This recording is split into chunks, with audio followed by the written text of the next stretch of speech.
தேவனுக்கு மகிமுண்டாவதாக வந்திருக்கிறவங்களை மீண்டும் வரவேற்கிறோம். எபேசியர் 6ஆம் அதிகாரத்தை தொடர்ந்தேர்ச்சியாக நாம் கற்றுக்கொள்ளும்படியாக இருக்கிறோம். வேதத்தில் நாம் வாசிக்கும் பொழுது நம்முடைய குடும்பங்கள் கனத்திற்குரிய குடும்பமாக எவ்விதம் இருக்க முடியும், எவ்விதம் கர்த்தர் அதை ஆசீர்வதிக்கும்படியான சத்தியம் வைத்திருக்கிறார் என்பதை இந்த வசனங்களின் ஊடாக மாலை நேரங்களில் நாம் கற்றுக்கொண்டிருக்கிறோம். வேதம் இவ்விதமாக சொல்லுகிறது. 6ஆம் அதிகாரத்தை நாம் கவனிப்போம் என்று சொன்னால், பிள்ளைகளை உங்கள் பெற்றோருக்கு கர்த்தருக்குள் என்ன செய்யுங்கள், கீழ்ப்படியுங்கள், இது நியாயம், உனக்கு நன்மை உண்டாயிருப்பதற்கும் பூமியிலே உன் வாழ்நாள் நீடித்திருப்பதற்கும் உன் தகப்பனையும் உன் தாயையும் கனம் பண்ணுவாயாக என்பதே வாக்குத்தத்தமுள்ள முதலாம் கற்பனையாக இருக்கிறது என்று வேதத்தில் நம்ம கவனிக்கிறோம். ஆக நாம் கற்றுக்கொள்ளக்கூடிய முக்கியமான கோணம் என்னவென்று கேட்டால், கர்த்தரை கனம் பண்ணக்கூடியவர்கள் கர்த்தருடைய வார்த்தையை கனம் பண்ணுவார்கள். கர்த்தருடைய வார்த்தையை கனம் பண்ணக்கூடியவர்கள் கட்டாயம் பெற்றோரை என்ன செய்வார்கள், கனம் பண்ணக்கூடியவர்களாக இருக்கிறார். ஆகினால நீங்கள் பெற்றோரை கனம் பண்ண வேண்டும் என்று ஆரம்பிப்பதை பார்க்கிலும் நீங்கள் கர்த்தரை கனம் பண்ணக்கூடியவர்களாக இருக்க வேண்டும் என்பதை நாம் புரிந்து கொள்வோம் என்று சொன்னால், கர்த்தரை கனம் பண்ணுகிறவர்கள் கட்டாயம் அவருடைய வார்த்தையும் என்ன செய்வார்கள், கனம் பண்ணக்கூடியவர்களாக இருக்கிறார். ஆகினால எப்படி நம்ம கர்த்தரை கனம் பண்ண முடியும் என்ற ஒரு கேள்வி நாம் கேட்கும் பொழுது தான் பாருங்கள், நீதிமொழிகள் 3ஆவது அதிகாரம் 9, 10 ஆகிய வசனங்களில் அற்புதமான பிரமாணத்தை வேதம் நமக்கு தெளிவாக போதிக்கக்கூடியதாக இருக்கிறோம். நீதிமொழிகள் 3ஆவது அதிகாரத்தில் 9, 10 ஆகிய வசனங்களை நாம் கவனிப்போம் என்று சொன்னால், வேதத்தில் விதமாக நாம் வாசிக்க முடியும், இணைந்து வாசிக்கும்படியாக இருக்கிறோம். உன் பொருளாலும் உன் எல்லா விளைவின் முதற் பலனாலும் கர்த்தரை கனம் பண்ணு, அப்பொழுது உன் களஞ்சியங்கள் பூரணமாய் நிரம்பும், உன் ஆலைகளில் திராட்சரசம் புரண்டோடும்னு சொல்கிறார். அப்போ எப்படி கர்த்தரை கனம் பண்ணணும் அப்படின்னு சொல்லும் பொழுது, giving the first and the பெஸ்ட்டுங்கிறது தான் இந்த வசனத்தினுடைய மிகப்பெரிய ஒரு அழுத்தமாக இருக்கிறத நம்ம கவனிக்கிறோம். முதன்மையானதையும் சிறந்ததையும் கர்த்தருக்கு நாம் படைப்பதன் மூலமாக கர்த்தரை கனம் பண்ணுகிறோம். இதுக்கு இன்னொரு அற்புதமான அடிப்படையான விஷயத்தை வசனத்திலிருந்து நான் உங்களுக்கு அதனுடைய சுருக்கத்தை சொல்லியிருக்கிறேன். அதை எவ்விதம் நாம் நிதானிக்க வேண்டும் என்று சொன்னால், யாருக்கு செய்கிறோம் என்பது, எப்படி செய்கிறோம், எவ்வளவு செய்கிறோம், எப்பொழுது செய்ய வேண்டும் என்பதையெல்லாம் நிர்ணயிக்கக்கூடியதாக இருக்கிறோம் இல்லையா? அப்போ யாருக்கு செய்கிறோங்கிறது தான் ரொம்ப ரொம்ப முக்கியம். ஆண்டவருக்கு செய்யக்கூடிய ஒரு நிலை இருக்கிறது என்று சொன்னால், எப்படி செய்யணும், எப்பொழுது செய்யணும் என்பதெல்லாம் அதன் அடிப்படையில் தீர்மானிக்கக்கூடியதாக இருக்கிறோம். நிறைய நேரத்தில் எவ்வளோ கொடுக்கணும் அப்படின்னு நம்ம ஆரம்பிக்கிறத காட்டணும், யாருக்கு கொடுக்குறோம் என்பதை நாம் மையப்படுத்தி ஆரம்பிப்போம் என்று சொன்னால், எவ்வளவு வேண்டுமென்றாலும் அவருக்கு என்ன செய்ய முடியும், தர முடியும் என்பது தான் அதனுடைய எளிமையான நிதானமாக இருக்கிறது. ஆகினால அப்போது எப்படி கர்த்தரை கனம் பண்ணணும், giving the first and the best என்று நம்ம கவனிக்கிறோம். போன வாரத்தில் நேரத்தில் எப்படி நம்ம கர்த்தரை கனம் பண்ண வேண்டும் என்பதை குறித்து நம்ம கவனிக்கிறோம். பைபிளில் நம்ம வாசித்த வசனங்களை நினைவுபடுத்த வேண்டும் என்று சொன்னால், அதிகாலமே நான் என்ன செய்கிறேன், தேடுகிறேன் என்று சொல்கிறார். பை சீக்வன்ஸ், முதலான நேரம் அவருக்கு கொடுப்பது அவசியம் என்பதை நம்ம கவனிக்கிறோம். பட் தென் அகெயின் நாம் ப்ராக்டிக்கலாக நம்ம அதை யோசிக்கும் பொழுது, சிலருக்கு அதிகாலை சிறப்பான நேரம் கொடுக்கறத காட்டிலும் இரவு தான் அவர்கள் சிறப்பான நேரத்தை கொடுக்கக்கூடியவர்களாக இருக்கிறார்கள். அவங்களுடைய மேக்கப் அந்த மாதிரி இருக்கார் இல்லையா? I am not a morning person சிலர் சொல்கிறது நீங்கள் கேட்டுக்கலாம். காலையில் அவங்க தெளிவடைவதற்கே 9 மணி ஆகிவிடும். ஏனென்றால் அவ்வளோ ஸ்லோ பிக்கப்பான ஒரு ஆளாக இருப்பாங்க. ஆனால் நைட்டு ரொம்ப பிரைட்டாக இருப்பாங்க. நான் சொன்னேன் இல்லையா, அவர்களுடைய சூரியன் அஸ்தமிப்பதில்லை. ஆகினால வியாழக்கிழமை நீங்கள் ஞாபகம் வைத்துக்கொள்ள வேண்டும். ஆகினால பாருங்கள், அவங்க நைட் பர்சனாக இருக்கிறதுனால நம்ம கவனிக்கும் பொழுது அவங்க ப்ரைம் டைம் இப்போ தான் இருக்கிறது, இரவு நேரம் தான் இருக்கிறோம். அப்போ வேதத்தில் நம்ம கவனித்தோம், அந்தி சந்தி மத்தியான வேளைகளிலும் ராஜாமங்களிலும் நானும் என்ன செய்கிறேன், தியானிக்கிறேன். அப்போ ஃபஸ்ட்டு கொடுக்குறோம் என்று சொல்வதை காட்டிலும், அதாவது make the best the first அப்படின்னு சொல்வது எளிமையாக இருக்கும் என்று நான் நம்புகிறேன். முதன்மையும் சிறந்ததும் என்று சொல்லும் பொழுது, சிறந்ததை முதன்மைப்படுத்தி அவருக்கு கொடுப்பது அவரை கனப்படுத்துவது. எத்தனை பேருக்கு நான் சொல்வதை புரிந்து கொள்ள முடியும்? சிறந்ததை முதன்மைப்படுத்துவது. போன வாரம் ஒரு உதாரணம் சொன்னால் நீங்கள் ஞாபகம் வச்சுருப்பீங்கன்னு நினைக்கிறேன். தோசை சுடும் பொழுது முதல் தோசை சரியாக வரல, ஃபஸ்ட்டு ஆண்டவருக்கு தான் கொடுக்கணும்னு சொல்கிறத காட்டிலும், 2வது தோசை தான் சிறப்பாக வந்ததுன்னு சொன்னோம்னா அதை அவருக்கு கொடுப்பது தான் கனப்படுத்துவது. எத்தனை பேர் புரிந்து ஆமீன் என்று சொல்ல முடியும்?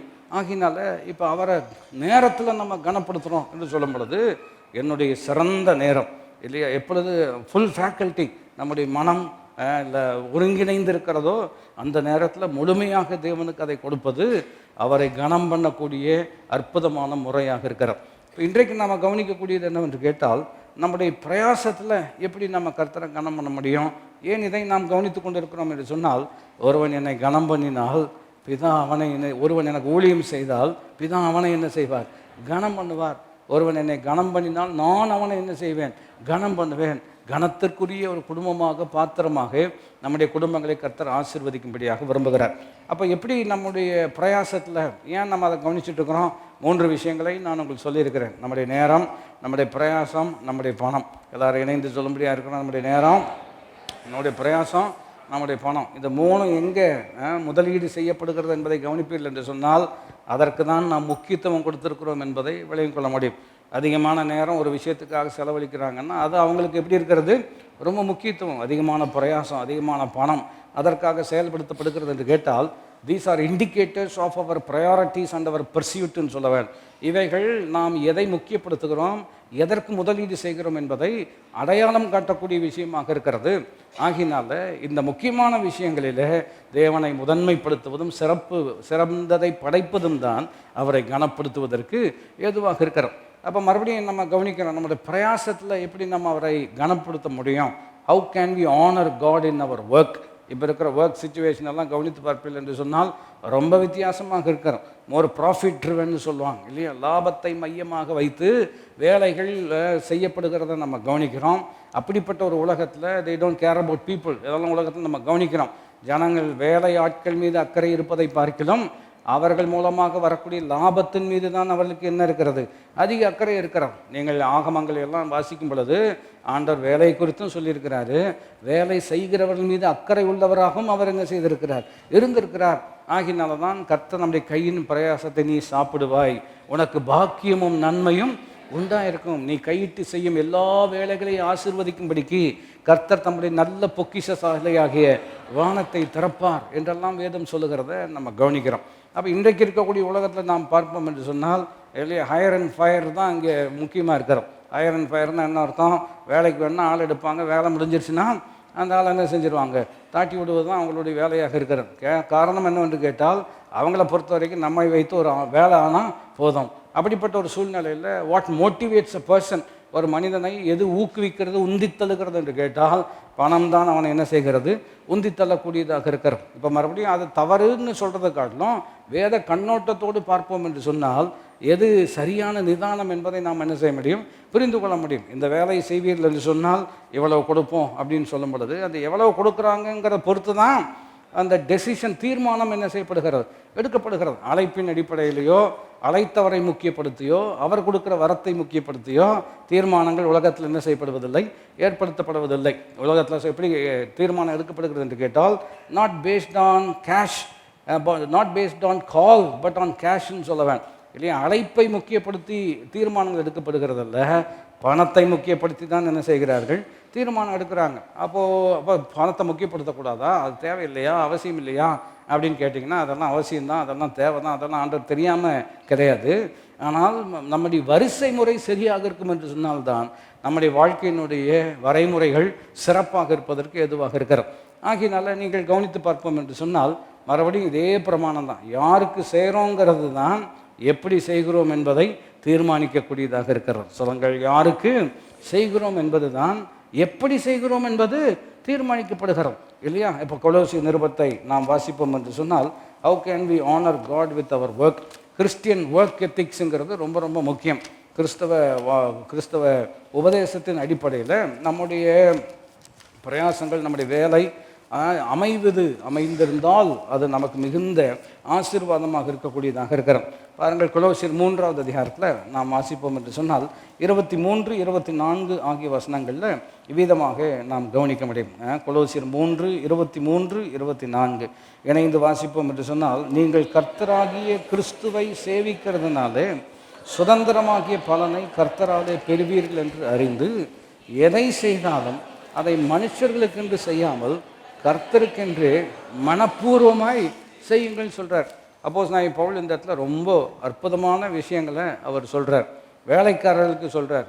அங்கே அந்த காலத்தில் அடிமைகளாக இருந்தார்கள். இன்றைக்கு பொதுவாக ஒர்க் எத்திக்ஸ் என்று வரும் பொழுது பாருங்கள், நம்முடைய வேலையினுடைய நெறிமுறைகள் என்று வரும் பொழுது இவைகளெல்லாம் ரொம்ப அஸ்திபாரமான ஒரு விஷயங்களாக இருக்கார்.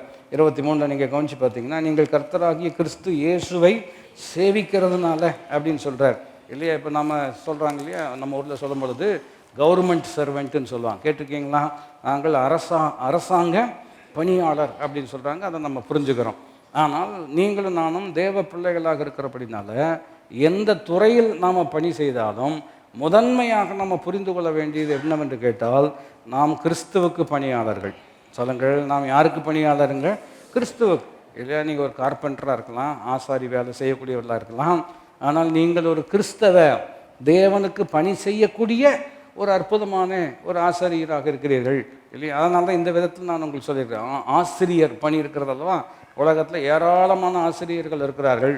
பவுல் சொல்கிறார், நீங்கள் கிறிஸ்துவை சேவிக்கிறதுனால அப்படின்னு சொல்லும் பொழுது, நீங்கள் ஒரு டீச்சராக இருந்தாலும், if you are a Christian teacher, நீங்கள் கிறிஸ்துவை சேவிக்கிற ஒரு ஆசிரியராக இருப்பீர்கள் என்று சொன்னால், உங்கள் மூலமாக வெளிப்படக்கூடிய நன்மை வேறு யார் மூலமும் வெளிப்பட முடியாத அளவுக்கு கர்த்தர் உங்களை சிறப்புப்படுத்துகிறவராக இருக்கிறார்.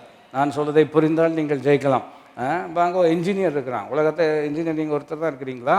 இல்லையே, ஏராளமான இன்ஜினியர்ஸ் இருக்கிறாங்க, நிறைய கம்ப்யூட்டர் டெக்னீஷியன்ஸ் இருக்கிறாங்க.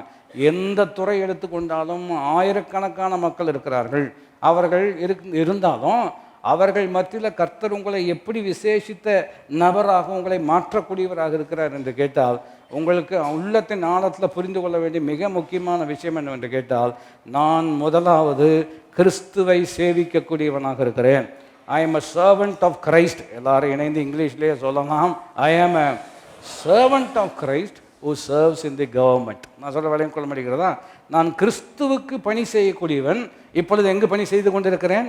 அரசாங்கத்தில் பணி செய்து கொண்டிருக்கிறேன் என்பது தான் சரியான அற்புதமான நிதானமாக இருக்கிறத நம்ம கவனிக்கிறோம். அப்போ நீங்கள் புரிந்து கொள்ள வேண்டும் என்று சொன்னால் பாருங்கள், service and worship and service they go டுகெதர்னு சொல்லுவாங்க. பாருங்கள், பிசாசு இயேசு நிலத்தில் சொல்லுகிறான், நீர் என்னை தாழ விழுந்து பணிந்து கொண்டால் இதையெல்லாம் நான் உமக்கு என்ன செய்வேன்? தருவேன் என்று சொல்கிறார் அல்லவா? அப்போ இயேசுனுடைய பதில் எப்படி இருக்கிறது என்று கேட்டால், எழுதியிருக்கிறபடி உன் தேவனாகிய கர்த்தர் ஒருவருக்கே பணிந்து அவர் ஒருவருக்கே என்ன செய்வாயாக? ஆராதனை செய்வாயாக. ஆங்கில மொழிபெயர்ப்பு எப்படி இருக்கிறது என்று கேட்டால், you will worship God and serve him only அப்படின்னு இருக்கிறார். நீ அவருக்கு ஆராதனை செய்து அவருக்கே பணிவிடை செய்வாயாக என்று இருக்கிறார். அப்போ குறிப்பு என்னவென்று கவனிப்போம் என்று சொன்னால், கிறிஸ்துவை சேவிக்கிறதுனால அப்படின்னு சொல்லும் பொழுது, serving Christ and worshipping Christ they go together இல்லையா? தேவனை ஆராதிப்பதும் தேவனுக்கு பணி செய்வதும் ஒன்றோடு ஒன்று என்ன செய்யப்பட்டிருக்கிறது? இணைக்கப்பட்டிருக்கிறது. இது எவ்விதம் நான் உங்களுக்கு உதாரணப்படுத்த முடியும் என்று கேட்டால், நாம் ஞாயிற்றுக்கிழமை ஆராதனைக்கு வந்தீங்களான்னு கேட்போம். கேட்டிருக்கீங்களா? ஞாயிற்றுக்கிழமை ஆராதனைக்கு வந்தீங்களா அப்படின்னு கேட்போம். அடுத்தது கேட்போம், எந்த ஆராதனைக்கு வந்தீங்க அப்படின்னு சொன்னால், காலையில் வந்தோம், ரெண்டாவது மூணாவது சாயங்காலம் ஆராதனைக்கு வந்தோம் அப்படின்னு சொல்வதெல்லாம் நம்ம ஏற்றுக்கொள்ளக்கூடிய புரிந்து கொள்ளக்கூடிய விஷயமா இருக்கார். அப்போ திங்கக்கிழமை என்ன பண்ண போகிறீங்க இல்லையா? திங்கக்கிழமை என்ன பண்ண போகிறோம்? அடுத்த ஆராதனை நீ எப்போ தான்? இப்படி தான் நம்ம புரிஞ்சு வச்சுருக்கோம் அல்லவா? அது தவறுன்னு நான் சொல்லலை. ஞாயிற்றுக்கிழமை இங்கு வந்து ஆராதிக்கிறோம், திங்கக்கிழமை ஆஃபீஸில் போய் அவரை ஆராதிக்கிறோம். எப்படி ஆராதிக்கிறோம்னா, நீங்கள் வண்டி ஓட்டக்கூடிய ஆளாக இருந்தீங்கன்னா கண்ணை மூடி ஆராதிச்சிங்கன்னா நான் சொல்கிறதை நீங்கள் புரிந்து கொள்வீர்கள் என்று நம்புகிறேன் இல்லையா? ஏன் அது சரியான முறைன்னு நான் உங்களுக்கு சொல்ல முடியும்? தானியேல் ஒரு இடத்துல பணி செய்கிறாரு. அந்த ராஜா தான் அந்த வார்த்தையை பயன்படுத்துகிறார்.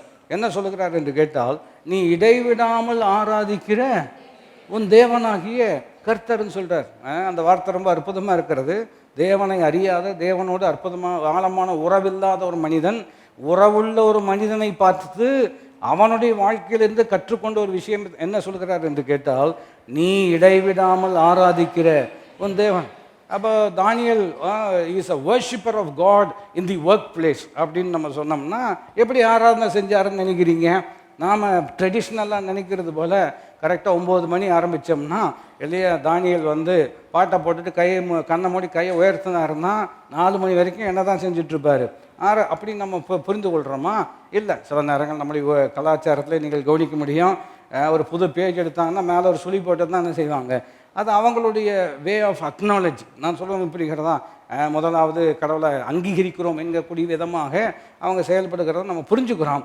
ஆனால் நீங்களும் நானும் நீங்கள் கிறிஸ்துவை சேவிக்கிறதுனால வாய்திறந்து சொல்லும்படியாக இருக்கிறோம். நீங்கள் கிறிஸ்துவை சேவிக்கிறதுனால நீங்கள் எதை செய்தாலும் யாருக்கென்று செய்ய வேண்டும். அப்போ இன்னைக்கு மாலையில் வந்திருக்கிறோம்.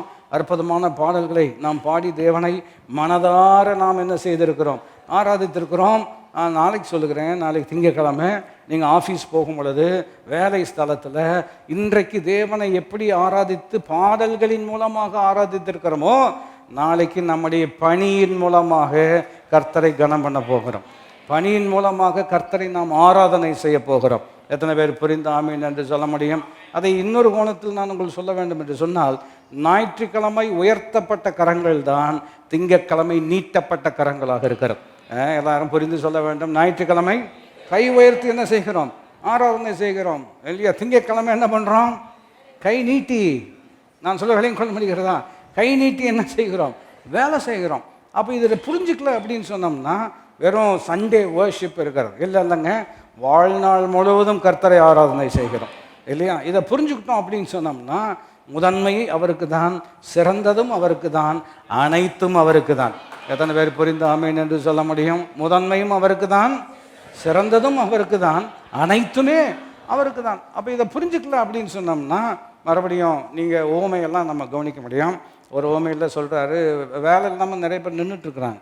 அப்போ அவங்ககிட்ட வந்து நீங்கள் வேலை செஞ்சீங்கன்னா உங்களுக்கு ஒரு சம்பளம் தர்றேன் அப்படின்னு சொல்கிறாரு. வர்றாங்க, அவங்க பல நிலைகளில் எல்லோரும் வர்றாங்க. பட் அவங்க எல்லாருமே எதுக்கு தான் வந்தாங்க அப்படின்னு சொன்னோம்னா, நான் உங்களுக்கு என்ன கொடுப்பேன்? ஒரு பணத்தை கொடுக்குறேன் அப்படின்னு சொல்லும்போது அந்த ஓமை பிரகாரம் அவங்க வேலை செய்தது காரணமே என்ன தான்? பணத்துக்காக தான். அது தப்புன்னு சொல்ல முடியுமா? இல்லை, அதுதான் system. That is how the system works. அப்போ உங்களுக்கு இப்போ நானும் நீங்களும் வேலைக்கு போகும்போது, பணி செய்யும் பொழுது, மறுபடியும் நம்ம 1ஆம் தேதிக்கு எதிர்பார்த்துட்ருக்குறோம். அதாவது 5ஆம் தேதி 7ஆம் தேதி எதிர்பார்க்குறோம். எதுக்கு எதிர்பார்க்குறோம் சொல்லுங்கள்? அன்றைக்கி தான் என்ன இருக்கிறது? அப்போது நம்ம முதலாளி வந்து சொல்கிற, நீ தான் ஆண்டவரை ஆராதிக்கிறவனாச்சே, உனக்கு நான் கொடுக்க வேண்டும் என்று அப்படின்னு சொன்னோம்னா விட்டுருவோமா? இல்லையே. அப்போ நம்ம சிஸ்டம் புரிஞ்சுக்கிறோம். ஆனால் அதனுடைய நிதானத்தை நாம் விளங்கிக் கொள்வது நல்லது. நான் சொல்லுகிறேன், பணத்துக்காக செய்தால் அது வேலை, ஆண்டவருக்காக செய்தால் அது ஆராதனை. சொல்லுங்கள். பணத்துக்காக செய்தால் வேலை இல்லையா? ஆண்டவருக்காக செய்தால், அப்போ பணத்துக்காக வேலை செஞ்சிங்கன்னா என்ன கிடைக்கும்? பணம் கிடைக்கும். அப்போ ஆண்டவருக்கு செஞ்சோம்னா ஒன்றுமே கிடைக்காதா? இல்லை. ஆண்டவருக்கு நாம் பணி செய்யும் பொழுது நான் சொல்லுகிறேன், பணம் மாத்திரமல்ல, தேவனுடைய ஆசீர்வாதம் தேவன் நமக்கு தரக்கூடியவராக இருக்கிறார். எந்த விதத்தில் வித்தியாசம் என்று நான் உங்களுக்கு சொல்லுகிறேன். நம்ம வேலைக்கு போகும் பொழுது சம்பளம் எவ்வளவு நாள் தருவாங்க, எப்போ தருவாங்க? உதாரணத்துக்கு நம்ம சிஸ்டம் பிரகாரம் கவனிச்சிங்கன்னா, வேலைக்கு போனோம்னா மாதத்துக்கு ஒரு நாள் இல்லையா? அந்த நாள் தான் சம்பள நாள். இது சிஸ்டம், இப்படி தான் ஒர்க் ஆகும். அதை நம்ம புரிஞ்சுக்கிறோம். ஆனால் நீங்கள் எதை செய்தாலும் தேவனுக்கென்று செய்யும் பொழுது எப்படி மாதத்தில் ஒரு நாள் கொடுப்பாரா? மாதத்தில் ஒவ்வொரு நாளும் கொடுப்பாரா? சொல்லுங்கள். ஆகினால் தான் முன்பு நான் உங்களுக்கு சொன்னதை நினைப்பூட்டும்படியாக விரும்புகிறேன். மாதத்தின் ஆரம்பமும் மாதத்தின் முடிவும் தேவனை ஆராதிக்கிறவர்களுக்கு ஒன்று தான். எத்தனை பேர் புரிந்து ஆமீன் என்று சொல்ல முடியும்? திரும்ப சொல்கிறேன், இதெல்லாம் சும்மா புரட்சிகரமாக ஏதோ சொல்ல வேண்டும் என்பதற்காக அல்ல. பாருங்கள், 1ஆம் தேதியும் ஆண்டவருக்கு ஒன்று தான், 31ஆம் தேதியும் ஆண்டவருக்கு ஒன்று தான். மாதத்தின் ஆரம்பத்திலும் அவர் தான் நமக்கு ஆசீர்வாதம், மாதத்தின் முடிவிலும் அவர் தான் நமக்கு ஆசீர்வாதம் இல்லையா? காரணம் என்னவென்று கேட்டால், வேலைக்கு பணி செய்வது புரிஞ்சுக்கிறோம், உலக சிஸ்டம் புரிஞ்சுக்கிறோம், மாதத்துக்கு ஒரு முறை தான் சம்பளங்கிறதெல்லாம் புரிஞ்சுக்கிறோம். ஆனால் நீங்களும் நானும் தேவனுக்கு பணி செய்யக்கூடியவர்கள் என்கின்ற அந்த மனப்பக்குவத்தோடு நீங்கள் பணி செய்வீர்கள் என்று சொன்னால், மாதத்துக்கு ஒரு நாள் சம்பளம் அல்ல, ஒவ்வொரு நாளும் தேவன் நம்மை ஆசீர்வதிக்கிற அற்புதமான தேவனாக இருக்கிறார். புரிந்தவள் கை உயர்த்தி ஆமீன் என்று சொல்லவேன். அப்போ குறிப்பு நம்ம கவனித்து பார்க்கிறோம். கொலோசி நிருபத்தில், நீங்கள் கர்த்தராகிய கிறிஸ்துவை சேவிக்கிறதுனால யூ ஆர் சர்விங் கிரைஸ்ட் என்று சொல்கிறார். நாம் யாருக்கு பணி செய்கிறோம்? ஆமாம், ஒரு கம்பெனியில் வேலை செய்கிறோம், உண்மைதான். ஆனால் அந்த கம்பெனியில் பணி செய்வதற்கு முன்பதாக முதன்மையான ஸ்தானம் எதற்கு என்று கேட்டால், நான் யாருக்கு பணி செய்கிறேன்? கிறிஸ்துவுக்கு பணி செய்கிறேன். இந்த ஸ்கூலில் வேலை செய்கிறேன், ஆனால் ஆண்டவருக்கு ஊழியம் செய்கிறேன். இந்த குறிப்பிட்ட ஆஃபீஸில் நான் பணி செய்கிறேன், ஆனால் இங்கே செய்யக்கூடிய வேலை வெறும் பணத்திற்காகவோ இல்லையா சூழ்நிலை நிமித்தமாகவோ அல்ல. யாருக்காக நான் அந்த வேலையை செய்கிறேன்? தேவனுக்காக செய்கிறேன். இந்த மனப்பக்குவம் இருக்கும் என்று சொன்னால், பாருங்கள், தேவன் நம்மை அற்புதமான விதங்களில் நம்மை கனம் பண்ணக்கூடிய தேவனாக இருக்கிறார். அப்போ கவனித்து நாம் வாசிக்கும்படியாக இருக்கிறோம். நீங்கள் கர்த்தராகிய கிறிஸ்துவை சேவிக்கிறதுனால சுதந்திரமாகிய பலனை கர்த்தராலே என்ன செய்வீர்கள்? பெறுவீர்கள் என்று சொல்லியிருக்கிறார். அப்போ மறுபடியும் இணைத்து இன்னொரு வார்த்தையை சொல்லும்படியாக விரும்புகிறேன். நீங்கள் கர்த்தராகி கிறிஸ்துவை சேவிக்கிறதுனால, since you are serving Christ என்று சொல்லும் பொழுது 17ஆம் வசனத்தை கவனிப்பதும் மிகவும் அவசியம். 17ஆம் வசனத்தில் எப்படி இருக்கிறது? வார்த்தையினாலாவது கிரியைகளினாலாவது நீங்கள் எதை செய்தால். ரொம்ப அற்புதமாக சொல்கிறார், ஆல் இன்க்ளூசிவாக சொல்கிறார். வார்த்தையினாலாகிலும் கிரியையினாலாகிலும் நீங்கள் எதை செய்தாலும் அதையெல்லாம் கர்த்தராகி இயேசுவின் நாமத்தினாலே செய்து அவர் முன்னிலையாக பிதாவாகிய தேவனை ஸ்தோத்திரியுங்கள் என்று சொல்கிறார். மறுபடியும் இதெல்லாம் ரொம்ப அற்புதமான ஆட்டிடியூட் இல்லையா? நம்ம எந்த வேலையை கர்த்தர் நமக்கு செய்வதற்கான வாய்ப்பையும் கிருபையும் வரத்தையும் கொடுத்திருக்கும் பொழுது அதை வார்த்தையினாலாவது கிரியினாலாவது நாம் செய்யும் பொழுது பைபிள் சொல்லுகிறது, நீங்கள் எதை செய்தாலும் அதையெல்லாம் கர்த்தராகி இயேசுவின் நாமத்தினாலே செய்து அவர் முன்னிலையாக பிதாவாகிய தேவனை ஸ்தோத்திரியுங்கள் அப்படின்னு சொல்கிறார். அதனுடைய கருத்து என்னவென்று கேட்டால், whatever you do in word or deed, do it with thankfulness. நன்றி எறிதலான ஒரு மனப்பக்குவத்தோடு அவருக்கு மகிமை உண்டாக வேண்டும் என்கின்ற நோக்கத்தோடு கூட அந்த பணியை நாம் செய்வோம் என்று சொன்னால் அதுதான் அவரை கனப்படுத்தக்கூடியதாக இருக்கிறது. காலையில் ஃபஸ்ட் ஆராதனையில் நான் உங்களுக்கு சொன்னதை நினைப்பூட்டும்படியாக விரும்புகிறேன். முணங்குகிறவர்கள் வாழ்க்கையில் முன்னேறுவதில்லை. சொல்லுங்கள், முணங்குகிறவர்கள் வாழ்க்கையில் முன்னேறுவது இல்லை. ஒரு ஆப்பர்ச்சுனிட்டி வருகிறது என்று சொன்னால் நாம் அதை இந்த வசனத்தை அடிப்படையில் தான் அதை நம்ம கவனிக்கணும். வார்த்தையினாலாவது கிரியையினாலாவது எதை செய்தாலும் அவருக்கு மகிமை உண்டாக, அவருக்கு ஸ்தோத்திரம் உண்டாக நன்றி அறிதலோடு நாம் செய்வோம் என்று சொன்னால் அதுதான் தேவனை கனப்படுத்துவதற்கு ஏதுவாக இருக்கிறது. உதாரணத்துக்கு ஒரு சின்ன ஆப்பர்ச்சுனிட்டி உங்களுக்கு வருகிறது இல்லையா? இப்போ ஒரு எக்ஸாம்பிள், ஒரு சர்ச் கான்டெக்ஸ்டில் நம்ம சொல்லணும் என்று சொன்னோம்னா, நீங்கள் ஆண்டவருக்காக பணி செய்யணும், ஆயிரமான ஆத்துமாக்களுக்கு நான் பயனுள்ளவனாக இருக்க வேண்டும் என்பதெல்லாம் நமக்குள்ள விருப்பம் வாஞ்சை அதெல்லாம் இருக்கட்டும், ரொம்ப சந்தோஷம். ஆனால் உங்களுக்கு கிடைச்ச ஒரு வாய்ப்பு எப்படி இருக்கிறதுன்னு கேட்டால், சண்டே ஸ்கூலில் ஒரு பணி செய்யும்படியான ஒரு வாய்ப்பு ஆண்டவர் ஏற்படுத்துகிறார். அந்த சண்டே ஸ்கூலில் பார்த்தீங்கன்னா உங்கள் கிளாஸில் 3 பேர் தான் இருக்கிறாங்க. சொல்லுங்கள், எத்தனை பேர் தான் இருக்கிறாங்க? 3. உங்களுடைய தரிசனம், விருப்பம், ஏக்கம், வாஞ்சை அதெல்லாம் எப்படி இருக்குன்னா லட்சங்களுக்கு முன்பதாக இல்லையா? அதுதான் நம்முடைய விருப்பம். ஆனால் எத்தனை பேர் தான் உட்காந்துருக்குறாங்க? 3 பேர் தான் உட்காந்துருக்குறாங்க. இப்போ அந்த 3 பேருக்கு நீங்கள் எப்படி பணி செய்கிறீங்களோ அதன் அடிப்படையில் தான் அடுத்த 3 பேரே வருவாங்க. நான் சொல்லுவது, இந்த டாக்டர்கிட்ட போனீங்கன்னா திரும்ப வரவே மாட்டீங்கன்னு சொன்னால் நான் சொல்கிறது விளங்கி கொள்ள முடிகிறதா? அப்போ அந்த 3 பேருக்கு நம்ம எப்படி பணி செய்கிறோம்? இன்றைக்கி நிறைய பேர் கிருபையுள்ளவர்கள் இருக்கிறோம், அழைப்புள்ளவர்கள் இருக்கிறோம் இல்லையா? நமக்கு வாய்ப்பு இன்னும் கொடுக்கப்படல இல்லையா? the stage has not been given to me அப்படின்னு சிலரெல்லாம் எண்ணக்கூடிய அப்படிப்பட்ட எண்ணங்கள் வருவதற்கு என்ன இருக்கிறது? வாய்ப்பு இருக்கிறது. மறுபடியும் முதல் ஆராதனையில் சொன்னதை தான் நான் உங்களுக்கு நினைப்பூட்டும்படியாக விரும்புகிறேன். கர்த்தர் வரம் கொடுத்திருப்பார் என்று சொன்னால் கட்டாயம் வாய்ப்பு கொடுப்பார். ஏன் இன்னும் வாய்ப்பு வரல அப்படின்னா, வரமே இன்னும் சிறப்பான நிலைக்கு என்ன செய்ய வேண்டும்? வர வேண்டும் இல்லையா? பாருங்கள், ஏசாயாவில் ஒரு அற்புதமான வசனம் இருக்கிறது. அவர் என்னை துலக்கமான அம்பாக தீட்டி அம்பார தூணிலே வைத்து மூடி வைத்தார்னு இருக்கிறது. ஆசிரிக்கிறீங்களா? என்னை துலக்கமான அம்பாக்கி அப்படின்னா he made me like a polished arrow. அதுக்கப்புறம் என்ன இருக்கிறது என்றால், என்னை அம்பார தூணிலே வைத்து மூடிவிட்டார். இது எப்படி நான் புரிந்து கொள்கிறேன், நிதானிக்கிறேன் என்று கேட்டால், அவர் தீட்டுறதை பார்த்தா நாளைக்கு சூப்பராக நம்மளை பயன்படுத்துவாருன்னு நாம் நினைச்சோம் அப்படின்னு சொன்னோம்னா, தீட்டினார உள்ளே வச்சு மேலே துணியை போட்டு வச்சிருக்கிறாரு அப்படின்னு அப்படிப்பட்ட ஒரு நிலை வரும் பொழுது என்ன பிரயோஜனம், எனக்கு இன்னும் வாய்ப்பே வரலையே அப்படின்னு நம்ம நினைப்பதற்கு வாய்ப்பு இருக்கிறது.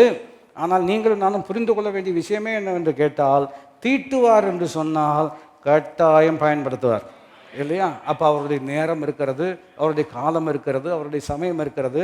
அதற்கான ஆட்டிடியூடு நமக்கு ரொம்ப ரொம்ப முக்கியம். நான் சொல்லுகிறேன், நமக்கு இந்த நிலையில் எதை கொடுத்தால் நாம் சிறப்பாக செய்ய முடியுமோ அதை கர்த்தர் உங்களுக்கு கொடுத்திருக்கிறார். புரிந்தால் ஆமேன் என்று சொல்லுவேன். இதில் நம்ம உண்மை உள்ளவர்களாக நீங்கள் எதை செய்தாலும் ஸ்தோத்திரத்தோடே செய்ய வேண்டும். கிரேட்ஃபுல்னஸ் நமக்கு இருக்கும் என்று சொன்னால் அதை விதம் நான் உங்களுக்கு சொல்லும்படியாக இருக்கிறேன். முன்பு கற்றுக்கொண்ட விஷயம்தான். பாருங்கள், இருக்கிறவைகளுக்கு நன்றி சொல்லும் பொழுது தான் பெருக்கம் நம்முடைய வாழ்க்கையில் உண்டாகும். மறுபடியும் சொல்லுகிறேன், இருக்கிறவைகளுக்கு நன்றி. இப்போ இருக்கிற வேலை இருக்கிறது அல்லவா, நீங்கள் இதை காட்டிலும் நல்ல வேலை எனக்கு கிடைக்கணும் அப்படின்னு விரும்புகிறோம், தப்பு கிடையாது. இதை காட்டிலும் நல்ல சம்பளம் உள்ள வேலை அமைஞ்சால் குடும்பத்துக்கு அது உபயோகமாக இருக்கும், தவறல்ல. ஆனால் முதலாவது எங்கு ஆரம்பிக்க வேண்டும் என்று கேட்டால், வேலை இல்லாதவர்கள் அநேகர் இருக்கக்கூடிய வாழ்க்கை சூழ்நிலையில் எனக்கு நீர் இந்த வேலை கொடுத்திருப்பதற்காக நான் நமக்கு முதலாவது நன்றி செலுத்துகிறேன். எத்தனை பேர் புரிந்து ஆமேன்னு சொல்ல முடியும்? இந்த வேலை நீர் கொடுத்ததுக்காக நன்றி. நாளைக்கு திங்கட்கிழமை ஆஃபீஸுக்கு போகும் பொழுது வார்த்தையினால் ஆவது கிரியையினால் ஆவது எதை செய்தாலும் இயேசுவின் நாமத்தினாலே செய்து பிதாவுக்கு அது மகிமை உண்டாகத்தக்கதாக நான் பணி செய்து உம்மை கனப்படுத்த நீர் எனக்கு கிருபை தருவீராக. புரிந்தவர்கள் கை உயர்த்தி ஆமேன் என்று சொல்ல.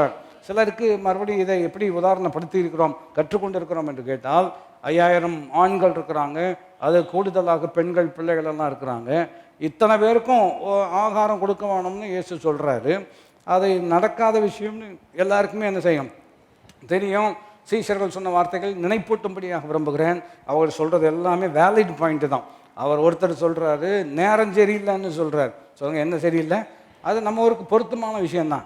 அவருக்கு நேரம் சரியில்லைங்க அப்படின்னு சொல்லுவாங்க, அதான் வேலையை அமைய மாட்டேங்குது அப்படின்னு சொல்லுவாங்க, அதனால வாய்க்க மாட்டேங்குதுன்னு சொல்லுவாங்க. புரிஞ்சுக்கிறோம். நேரம் சரியில்லைன்னு சொல்கிறாரு. காரணம் இல்லையா, அந்தி சாயக்கூடிய நேரத்தில் இருக்கிறோம் இல்லையா. இடம் சரியில்லைன்னு சொல்கிறாங்க. என்ன சரியில்லைங்க? இடம் சரியில்லை. அதுவும் உண்மைதான். வனாந்தரமான ஒரு இடம், பக்கத்தில் அக்கம் பக்கத்தில் கடையெல்லாம் ஒன்றும் கிடையாது. 3வது பணம் இல்லைன்னு சொல்கிறாங்க. கரெக்டு தான். அவங்ககிட்ட என்ன இல்லை? பணம் இல்லை. அப்படியே பணம் இருந்தாலும் அவ்வளவு பேருக்கு வாங்குவதற்கு பொருள் என்ன செய்யணும்? கிடைக்கணும். பொருள் கிடைக்கிறது பெரிதாக அரிதான விஷயம். அப்படியே கிடைச்சாலும் எல்லாருக்கும் திருப்தியாக நம்மளால் என்ன செய்ய முடியாது? செய்ய முடியாது. எல்லாருக்கும் கொஞ்சம் கொஞ்சம் கொடுக்கலாம். அப்படி தான் இருக்கிறது பைபிளில். எப்படி கொடுக்கலாம்? கொஞ்சம் கொஞ்சம். இவங்க சொன்ன பாயிண்டில் என்ன தப்பு இருக்கிறது? இவங்க சொன்ன பாயிண்டில் எந்த தப்புமே கிடையாது. இதெல்லாமே வேலிட் பாயிண்ட்டு தான். நேரம் சரியில்லை, இடம் சரியில்லை, பணம் இல்லை, பொருள் இல்லை. பொருள் இருந்தாலும் இத்தனை பேருக்கு நம்மளால் என்ன செய்ய முடியாது? கொடுக்க முடியாது. லாஜிஸ்டிக்கல் ப்ராப்ளம் எல்லாம் இருக்கிறது. எல்லாமே உண்மை. ஆனால் அந்த சம்பவத்தினுடைய முடிவை பார்ப்பீர்கள் என்று சொன்னால், எல்லாரும் சாப்பிட்டு எல்லாரும் திருப்தி அடைந்தார்கள். நான் சொல்லுகிறேன், நம்ம வாழ்க்கையில் நேரம் சரியில்லை, சரியாக அமைய மாட்டேங்குது, வேலை சரியில்லை, எல்லாமே இருக்கிறது ஏற்றுக்கொள்கிறோம். ஆனால் அவரை சேவிக்கிறவர்களாக இருப்போம் என்று சொன்னால் நம்முடைய முடிவு சம்பூர்ணமாக தான் கர்த்தர் முடிப்பார். இதில் திறவுகோள் எதுக்கு இந்த உதாரணம் சொல்லுகிறேன் என்று கேட்டால், கொஞ்சம்தான் இருக்கிறது, 5 அப்பம் 2 மீன் தான் இருக்கிறது. அதை கர்த்தர் இயேசு தன்னுடைய கரத்தில் ஏந்தி வானத்தை அண்ணாந்து பார்த்து ஸ்தோத்திரம் பண்ணி, ஆயதிருந்து சொல்லுங்கள், வானத்தை அண்ணாந்து பார்த்து ஸ்தோத்திரம் பண்ணி. when you are grateful to what you have, that is when multiplication begins to happen என்று சொல்வது ரொம்ப சரியான வார்த்தை. இருக்கிறவைகளுக்கு முதலாவது நன்றி சொல்ல வேண்டும். எனக்கு வேலையே இல்லை, எதுக்கு நன்றி சொல்லணும் அப்படின்னு ஒரு வேளை நீங்கள் கேட்பீர்கள் என்று சொன்னால், உங்களுக்கு வேலை இல்லை, ஆனால் வேலை செய்வதற்கான திறமை இருக்குதா இல்லையா? நான் சொல்வதை நிதானிக்கிறீர்களா என்று நம்புகிறேன். வேலை இப்போதுக்கு இல்லை, உண்மைதான். ஆனால் வேலை செய்வதற்கான திறமை கர்த்தர் கட்டாயம் வைத்திருக்கிறார். எனக்கு என்ன திறமை இருக்கிறது அப்படின்னு நீங்கள் கேட்பீர்கள் என்று சொன்னால், 1 பேதுருவில் இருக்கிறது, அவனவன் பெற்ற வரத்தின்படி. வாசிச்சிருக்கீங்களா? வாசித்தான் நல்லது தான். ஏன்னா இன்றைக்கி எனக்கு ஒன்றுமே இல்லை, படிப்பு இல்லை, அது இல்லை, இது இல்லை அப்படின்னு சொல்லக்கூடிய உலகத்தில் இருப்பீர்கள் என்று சொன்னால், நான் சொல்கிறேன், வசன ரீதியாக சிந்திப்பீர்கள் என்றால் வசன ரீதியாகவே கர்த்தர் உங்களை ஆசீர்வதிக்க வல்லமுள்ளவராக இருக்கிறார். 1 பேதுரு 4வது அதிகாரம் 9ஆம் வசனத்திலிருந்தே கவனிப்போம் என்றால் சிறப்பான சத்தியத்தை நாம் விளங்கிக் கொள்ள முடியும். முறுமுறுப்பில்லாமல் ஒருவரை ஒருவர் என்ன செய்யுங்கள்? உபசரிங்கள் சொல்கிறார். எப்போ முறுமுறுப்பு இல்லாமல் செய்ய முடியும் அப்படின்னு கேட்டிங்கன்னா, 10ஆம் வசனத்தில் இருக்கிறது, அவனவன் பெற்ற, எல்லாரும் இணைந்து சொல்ல முடியாது இருக்கிறோம், அவனவன் பெற்ற வரத்தின்படியே நீங்கள் தேவனுடைய பற்பல கிருபையுள்ள ஈவுகளை பகிர்ந்து கொடுக்கத்தக்க நல்ல உக்ரானர்காரர் போல ஒருவருக்கொருவர். இதில் நம்ம எம்பசைஸ் பண்ணக்கூடிய, அழுத்தம் கொடுக்கக்கூடிய குறிப்பு என்னவென்று கேட்டால், அவனவன் பெற்ற வரம் அப்படின்னா என்ன அர்த்தம்? ஒவ்வொருவருக்கும் கர்த்தர் திறமை கொடுத்திருக்கிறார், ஒவ்வொருவருக்கும் கர்த்தர் கிருபை கொடுத்திருக்கிறார். இன்றைக்கி வேலை இல்லாத சூழ்நிலையில் இருப்பீர்கள் என்று சொன்னால், வேலை செய்வதற்கான கிருபை கொடுத்திருப்பதற்காக நன்றி. வாய்திறந்து சொல்லும்படியாக இருக்கும். வேலை செய்வதற்கான திறமை கொடுத்திருப்பதற்காக நன்றி. சமைக்க முடியும், கேஸ் இல்லை. நான் சொல்கிற விளங்கிக் கொள்ள முடிகிறதா? அப்போது கேஸ் இல்லைங்கிறது புரிஞ்சுக்கிறோம், தட்டுப்பாடாக இருக்கிறதுங்கிறத புரிஞ்சுக்கிறோம். ஆனால் அதை செயல்படுத்துவதற்கான திறமை கர்த்தர் கொடுத்துருக்கிறார் அல்லவா? இதை கொடுத்து என்ன பிரயோஜனம்? அதுதான் இல்லையே அப்படின்னு ஒரு வேலை சொல்லக்கூடிய நபராக இருப்பீர்கள் என்று சொன்னால், இதை கொடுத்தவர், நீங்கள் சொன்னால் புரிஞ்சதை சொன்னால் நல்லது, இதை கொடுத்தவர் அதையும் கட்டாயம் என்ன செய்வார்? கொடுப்பார். ஆனால் நம்ம புரிந்து கொள்ளக்கூடிய விஷயம் என்னவென்று கேட்டால், இருக்கிறவைகளுக்கு முதலாவது நன்றி சொல்ல பழகிக்கொள்ள வேண்டும். எத்தனை பேர் புரிந்து ஆமேன்னு சொல்ல முடியும்? ஊழியமாக இருந்தாலும் சரி, குடும்பமாக இருந்தாலும் சரி, எல்லாரும் எடுத்தோன்னே உச்சக்கட்டத்துக்கெல்லாம் என்ன செய்கிறதில்ல, போகிறது கிடையாது. படிப்படியாக தான் வர்றோம். பைபிள் சொல்லுகிறது, தாவீது எப்படி விருத்தி அடைந்தான், வர வரதான் என்ன செய்தான், விருத்தி அடைந்தான். குடும்பத்தில் படிப்படியாக தான் இல்லையா, பாருங்கள், உயர்வு ஆண்டவர் கொடுக்குறார். பணம் வருகிறது, அதை கொஞ்சம் சேர்க்குறோம், கொஞ்சம் ஆண்டவர் கொடுக்குறோம், முதலீடு செய்கிறோம் இல்லையா. படிப்படியாக நம்முடைய வாழ்க்கையில் இந்த அற்புதமான மாற்றங்களை கர்த்தர் கொண்டு வரார். இந்த பெருக்கம் ஏற்பட வேண்டும் என்று சொன்னால் கர்த்தரை கனம் பண்ணக்கூடிய ஒரு முக்கிய குணம் என்னவென்று கேட்டால், முதலாவது நன்றி உள்ள ஒரு இருதயம் நமக்கு கட்டாயம் தேவை. ஆகினால்தான் பாருங்கள், அவர்களில் அநேகரில் கர்த்தர் பிரியமாக இருக்கவில்லைன்னு இருக்கிறார். யார்? இஸ்ரவேல் ஜனங்கள். அதில் ஒரு முக்கியமான குணம் என்னவென்று கேட்டால், அவர்கள் எப்பொழுதுமே முறுக்கக்கூடிய ஆட்கள். சொல்லுங்க, எப்பொழுதுமே முறுக்கக்கூடிய ஆட்கள். கொஞ்சம் யோசிச்சு பாருங்கள், 20 லட்சம் பேர் இருக்கிறாங்க. 20 லட்சம் பேருக்கு ஆகாரம் கொடுக்கணுன்னா எவ்வளோ பெரிய மிகப்பெரிய ஒரு பணி. அந்த 20 லட்சம் பேருக்கு ஆகாரமும் தண்ணீரும் கொடுக்கும் பொழுது, வனாந்தரத்தில் கொடுக்கும் பொழுது, அதை குறித்து ஜனங்கள் நன்றி உள்ளவர்களாக இருப்பதை பார்க்கலாம். அதை குறித்து என்ன தான் செய்வாங்க, முறுமுறுத்துட்டே தான் இருப்பாங்க. ஏன் 11 நாளில் போய் சேர வேண்டிய ஒரு பிரயாணம் 40 வருஷம் ஆகுது அப்படின்னு சொன்னோம்னா, இந்த குணம் மாறுவதற்கே அவ்வளவு நாட்கள் ஆகுது. காலையில் ஃபஸ்ட் சர்வீஸ் சொன்னதான் நான் உங்களுக்கு சொல்லும்படியாக விரும்புகிறேன். நீங்கள் எவ்வளவு தூரம் முறுமுறுக்கிறீங்களோ, அந்த முறுமுறுக்க ஒரு விளையாட்டு இருக்கிறது, கொலையா முந்திரிக்கா, அதுதான் முன்னேற்றம் வராது. சுற்றிட்டே தான் நான் செய்யணும் இருக்கணும். நான் சொல்லுகிறேன், கர்த்தரை கனம் பண்ணுதல் என்று சொன்னால் கிறிஸ்துவுக்கு நாம் பணி செய்கிறோம். கிறிஸ்துவ பணி செய்வதற்காகவே தேவன் நமக்கு கிருபை என்ன செய்திருக்கிறார், கொடுத்திருக்கிறார். அது ஒரு சின்ன ஒரு தொழிலாக இருக்கலாம், சின்ன ஒரு வாய்ப்பாக இருக்கலாம். நீங்கள் வார்த்தையினாலாவது கிரியையினாலாவது எதை செய்தாலும் தேவனுக்கு முன்பாக பிதாவை ஸ்தோத்திரியுங்கள் என்று சொன்னால் அந்த கிரேட்ஃபுல்னஸ் கட்டாயம் நமக்கு இருக்கணும். நான் சொல்கிறேன், இப்பொழுது இருப்பதை பார்க்கிலும் கர்த்தர் உங்களை 1000 மடங்கு கட்டாயம் உயர்த்த போகிறார். ஆனால் உயர்வு படிப்படியாகத்தான் கர்த்தர் என்ன செய்வார். அப்போ தான் நம்ம புரிந்து கொள்வதற்கு அது ஏதுவாக இருக்குது. இப்போ இருக்கிற வசதிகளுக்காக ஆண்டவருக்கு நன்றி செலுத்தணும். நல்ல ஆலயம் இருக்கிறது இல்லையா, வசதிகள் இன்னும் நமக்கு வேண்டும் இல்லையா, பார்க்கிங் பண்ணுறதுக்கு இடம் வேணும், அதுக்காக முயற்சி ஜெபம் எல்லாம் நம்ம எடுத்து கொண்டு இருக்கிறோம். ஆனால் முந்தைய நாட்களையெல்லாம் நம்ம நினைக்கணும் இல்லையா. நாங்கள்லாம் சின்னதாக இருக்கும்போது இந்த ஆலயத்தில் இருக்கும் பொழுது அப்போ ஃப்ளோர் கிடையாது இல்லையா, பழைய சேர்ச் இருக்கிறது. அந்த அங்கே இருந்த ஆட்களெல்லாம் இங்கே இருக்கிறீங்க, அவங்களுக்கு நல்ல அனுபவங்களெல்லாம் சொல்ல முடியும், என்னுடைய அனுபவத்தை சொல்ல முடியும் இல்லையா. அந்த ரொம்ப வருஷம் ஃப்ளோர் கிடையாது, மணல் தான் போட்டிருப்பாங்க இல்லையா. இப்போ நாங்கள் சின்ன பையனாக இருக்கும் பொழுது, பிரசங்கமெல்லாம் நடக்கும் பொழுது, நாங்கள் கோபுரம் கட்டுவது தான் எங்களுடைய இல்லையா. அன்னைக்கு பாபேல் கோபுரம் கட்டின மாதிரி இங்கே இருக்கிற மணலை வச்சு என்ன செய்யணும், அப்படி தான் இருந்தது. அப்புறம் கொஞ்சம் காசு வரும், பார்த்தா ஜன்னல் இருக்காது, கொஞ்சம் காசு வந்தால் ஒரு ஜன்னல் வரும், அப்புறம் ஒரு சைடு பூசியிருப்பாங்க இல்லையா, ஃபேனுக்குன்னு அதெல்லாம் ஒன்றுமே கிடையாது. அப்புறம் ஒரு நாள் ஃப்ளோர் போட்டாங்க. படிப்படியாக. ஆனால் நான் சொல்கிறேன், அந்த குறைவின் மத்தியிலேயும் துதிக்கு மாத்திரம் குறையே கிடையாது, ஸ்தோத்திரங்களுக்கு மாத்திரம் குறையே கிடையாது. ஆண்டவரே, ஃப்ளோர் இல்லை, கூரை இருப்பதற்காக நன்றி. நான் சொல்ல விளையம் கொள்ள முடிகிறதா, என்ன இல்லை, ஃப்ளோர் இல்லை, ஆனால் கூரை இருப்பதற்காக நன்றி இல்லையா. போன வாரம் பயங்கர சூடு, இப்பவும் சூடு தானே இல்லையா. அப்போ மலரும் நினைவுகள் எல்லாம் வருகிறது. அந்த காலத்தில் அந்த பழைய ஆஸ்பெஸ்டஸ் சர்ச்சில் 8 ஃபேன் இருக்கும். ஞாபகம் இருக்கிறதா, 8 ஃபேன் தான் இருக்கும். அது பார்த்திங்கன்னா அது ஹைட்டாக இருக்கிறதுனால ஃபேனு நல்லா அதுவும் உயரமாக தான் இருக்கும். நான் அப்போ சின்ன பையனில் கவனிச்சிருக்கிறேன் இல்லையா. சர்ச்சுக்கு வர்றவங்க மேலே பார்த்துட்டே வருவாங்க. நானும் பரம தரிசனம்னு பார்த்தா இல்லை, கரெக்டாக ஃபேனை பார்த்துட்டு அங்கே வந்து என்ன செஞ்சுக்குவாங்க.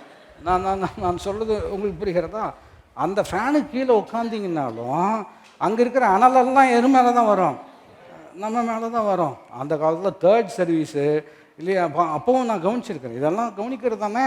இந்த ஏப்ரல் மே எல்லாம் வந்துருச்சுன்னா காலமே நீ எழும்பி கர்த்தரை என்ன செய்ய வேண்டும், ஏன்னா அப்போ தான் கொஞ்சம் கூலாக இருக்கும். 3rd சர்வீஸ் வந்தீங்கன்னா வேர்த்து பூத்து வெறுத்து அங்கே தான் உட்காந்துருக்கணும். அப்படி தான் ஆரம்பித்தோம். ஆனால் இன்றைக்கு நன்றி செலுத்துகிறோம். வெயில் எவ்வளோ அடித்தாலும் எதுக்கு கர்த்தர் கொடுத்துருக்கிறாருன்னா, இளைப்பாறு மகனே, நான் சொல்ல வரையும் கொண்டு முடிக்கிறதா, அதுக்காகவா கொடுத்துருக்கிறாரு? இல்லை, நன்றி செலுத்துகிறோம். இதெல்லாம் ஆண்டவருடைய மிகப்பெரிய தயவு. நான் சொல்லுகிறேன், இப்போ ரொம்ப ஏழ்மையான ஒரு நிலைமையில் இருக்கிறோம், வாடகை வீட்டில் தான் இருக்கிறோம். என்ன இந்த வேலையில் என்ன நமக்கு சிலர் சொல்கிறாங்க இளவெடுத்த வேலை, அப்படியெல்லாம் நீங்கள் சொல்கிறத தவிர்த்து இது கர்த்தர் கொடுத்த வேலை இல்லையா. இல்லை பெருசாக வருமானம் இருக்குதுன்னு சொல்ல முடியாது. ஆனால் இது கற்றுக்கொள்ளக்கூடிய அற்புதமான வாய்ப்பு.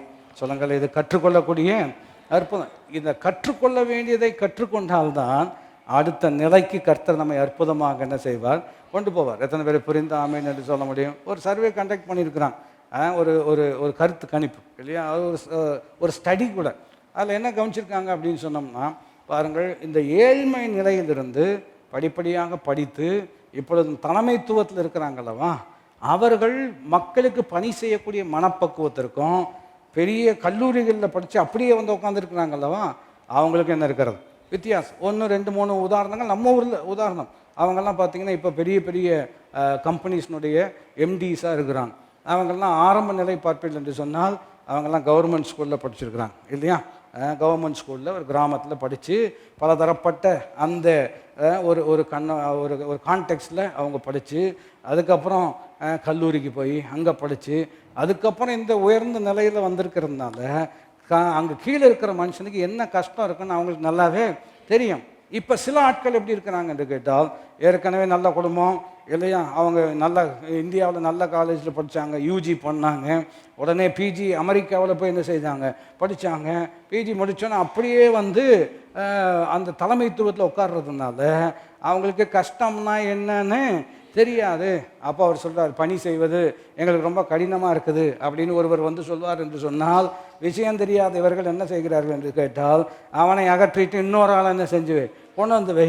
ஆனால் இதே ஒரு நபர் கீழிருந்து வரக்கூடியவர் ஒரு கஷ்டமாக இருக்குதுன்னு ஒருத்தர் சொல்லும் பொழுது அதனுடைய கஷ்டத்தை புரிந்திருக்கிறதின் விளைவு இவர்கள் பணி செய்யக்கூடிய விதமே எப்படி இருக்கிறது, வித்தியாசமாக இருக்குது. நான் ஏன் இந்த கஷ்டத்தினூடாக போக வேண்டும் என்று நீங்கள் ஒருவேளை கேள்வி கேட்பீர்கள் என்று சொன்னால், நான் உபத்திரவப்பட்டது நல்லது, அதனால் பிரமாணங்களை நான் என்ன செய்திருக்கிறேன், கற்றுக்கொண்டிருக்கிறேன். உங்களிடத்தில் வேலை செய்யக்கூடியவர்கள் வாய் திறந்து சொல்ல வேண்டும், நான் இவரிடம் பணி செய்வது எனக்கு கிடைத்த பாக்கியம் என்று சொல்லக்கூடிய அளவுக்கு கர்த்தர் உங்களை அற்புதமாக பயன்படுத்துவார். ஆகையினால கற்றுக்கொள்ள வேண்டியதை என்ன செய்ய வேண்டும். எத்தனை பேர் புரிந்து ஆமீன் என்று சொல்ல முடியும்? அதனால் நாளைக்கு போகும் பொழுது சவாலான வேலை தான் இல்லையா. மறுபடியும் வசனங்களெல்லாம் கவனித்து பார்க்கும் பொழுது பாருங்கள், அதாவது முரட்டு குணம் உள்ளவர்களுக்கும் நீங்கள் கொஞ்சம் அடிபணிந்து கீழ்பணிந்து போகணும்னு ஒரு இடத்துல வேதத்தில் நமக்கு சொல்லப்படுகிறது. குறிப்பென்னவென்று கேட்டால், ஒர்க் என்வாயர்மெண்ட் இஸ் வெரி டாக்ஸிக்னு சொல்கிறாங்க. அப்படி தானே? இப்போல்லாம் கவனித்து பார்த்துருக்கேன், சில கம்பெனியில் வேலை செய்யவே முடியாது. காரணம், மூச்சு முட்டக்கூடிய அளவுக்கு அங்கே சூழ்நிலை எப்படி இருக்கிறது, ரொம்ப காட்டமாக இருக்கிறது, ரொம்ப கடினமாக இருக்கிறது. அப்படிப்பட்ட நிலையில் நீங்கள் முதலாவது புரிந்து கொள்ள வேண்டிய விஷயம் என்னவென்று கேட்டால், ஐ எம் சர்விங் கிரைஸ்ட், நான் கிறிஸ்துவுக்கு பணி செய்யக்கூடியவனாக இருக்கிறபடினால பலனை அவரிடமிருந்தே நான் பெற்றுக்கொள்ளும்படியாக கர்த்தர் எனக்கு சூழ்நிலைகளை சாதகமாக மாற்றி தருவார். புரிந்தவர்கள் கை உயர்த்தி ஆமீன் என்று சொல்ல. அப்போ கவனித்து பாருங்கள், இது ஆண்டவருக்குன்னு நம்ம செய்கிறோம் இல்லையா, அந்த அந்த மனப்பக்கம் வரணும், அதுதான் அவரை கனப்படுத்துவது. ரெண்டாவது, எதை செய்தாலும் நாம் சந்தோஷமாக அதை என்ன செய்ய வேண்டும். இப்போ உலகத்துலலாம் சொல்கிறாங்க இல்லையா, சர்வீஸ் வித் அ ஸ்மைல்னு சொல்கிறான், கேட்டிருக்கீங்களா? சர்வீஸ் வித் அ ஸ்மைல்னு சொன்னோம்னா எதை செய்தாலும் சிரித்த முகத்தோடு இல்லையா. நம்ம ஊரில் கோயம்புத்தூர்காரர் வந்து இன்னொரு ஊருக்கு போகிறார், சவுத் ஸ்டேட்டுக்கு போய் அங்கே ஒரு ஹோட்டல் சாப்பிட போனார். அவர் தான் சொன்னார், போய் உட்காந்த உடனே இப்போ நம்ம ஊர்னா என்னங்க சாப்பிட்றீங்க, அது சில நேரம் அண்ணா என்னங்கண்ணா சாப்பிட்றீங்க அப்படின்னு ரொம்ப மரியாதையாக கேட்பாங்க அல்லவா. அந்த ஊருக்கு போய் உட்காந்தோடனே என்ன அப்படின்னு கேட்டான். என்ன? அவர் சொல்கிறார், எனக்கு இருந்த பசியே இவங்கிட்ட நம்ம சாப்பிட்றது காட்டணும். நான் சொல்கிறது புரிந்து கொள்ள முடிகிறதா? ஒருத்தர் பேட்டியில் சொன்னார், கோயம்புத்தூர்காரங்க இவ்வளோ நல்லவங்கன்னு சொல்லிட்டு இல்லையா. இவர் தான் தப்பாக ஓட்டியிருக்கிறார். தப்பாக ஓட்டி அவர் கரெக்டாக வந்தார். அவர்கிட்ட ஒரு சின்ன ஒரு உரசல் வந்துருச்சு. அப்போ இவர் சொன்னார், கண்டபடி திட்ட போடுறாங்கன்னு நினச்சேன், ஆனால் அவர் கதவு என் கண்ணு கொஞ்சம் பார்த்து வரலாம் இல்லைன்னு சொன்னார். எப்படிங்க? என் கண்ணு கொஞ்சம் பார்த்து வரலாம். நான் சொல்கிறேன், எவ்வளோ ஒரு மென்மை இல்லையா.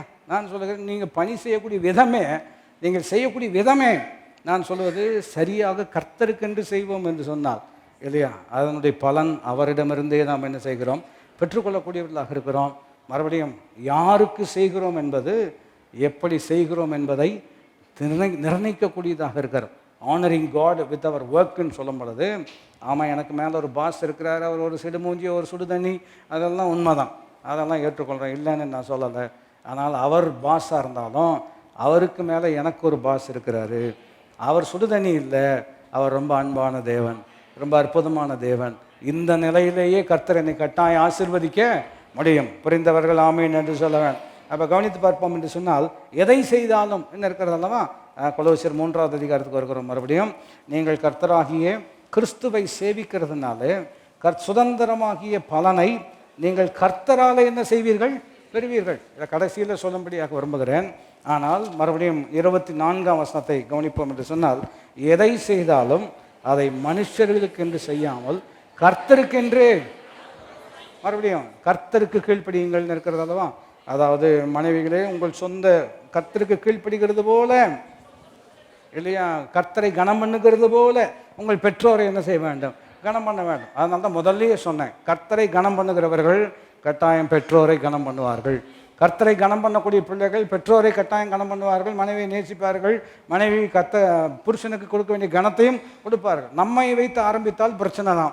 அவரை வச்சு ஆரம்பித்தோம்னா தான் எல்லாம் சிறப்பாக நம்முடைய வாழ்க்கையில் செயல்படும். 24ஆம் வசனம், எதை செய்தாலும் அதை மனுஷர்களுக்கு என்று செய்யாமல் கர்த்தருக்கென்று மனப்பூர்வமாய்ன்னு சொல்லும் பொழுது 3 முக்கியமான அம்சங்கள். இப்போ இதன் மூலமாக தான் வி ஆனர் காட். தேவனுக்கென்று நம்முடைய பணியின் மூலமாக கர்த்தரை கனம் பண்ண வேண்டும் என்று சொன்னால் இந்த 3 விஷயம். மனப்பூர்வம்னு இருக்கிறது அல்லவா? அது 3 முக்கியமான விஷயங்கள். மனப்பூர்வம் என்று சொன்னால் முதலாவது do it with all your ஹார்ட்னு இருக்கிறோம். உங்கள் முழு இருதயத்தோடு அதை என்ன செய்ய வேண்டும்? நம்ம செய்யணும்னு சொல்கிறார். காரணம், யாருக்காக செய்கிறோம்? யாருக்கு செய்கிறோம்? அவருக்கு செய்கிறோம். அவருக்கு செய்யும் பொழுது எப்படி செய்யணும் அப்படின்னு சொன்னோம்னா, அதனால தான் சங்கீதம் 103 ஒரு அற்புதமான சங்கீதம். என் ஆத்துமாவே கர்த்தரை ஸ்தோத்திரி, அப்புறம் என் முழு உள்ளமே என்ன இருக்கிறது அல்லவா? ஆங்கிலம், all that is within me plus is Holi name இல்லையா? பொதுவாக நம்ம இந்த சங்கீதம் எப்போ சொல்லுவோம்? பொதுவாக நம்ம ஆலயத்தில் அவ்வளோ சொல்கிறது இல்லை. பொதுவாக எப்போ சொல்லுவோம் என்று கேட்டால், கூட்டத்தினுடைய முடிவில்.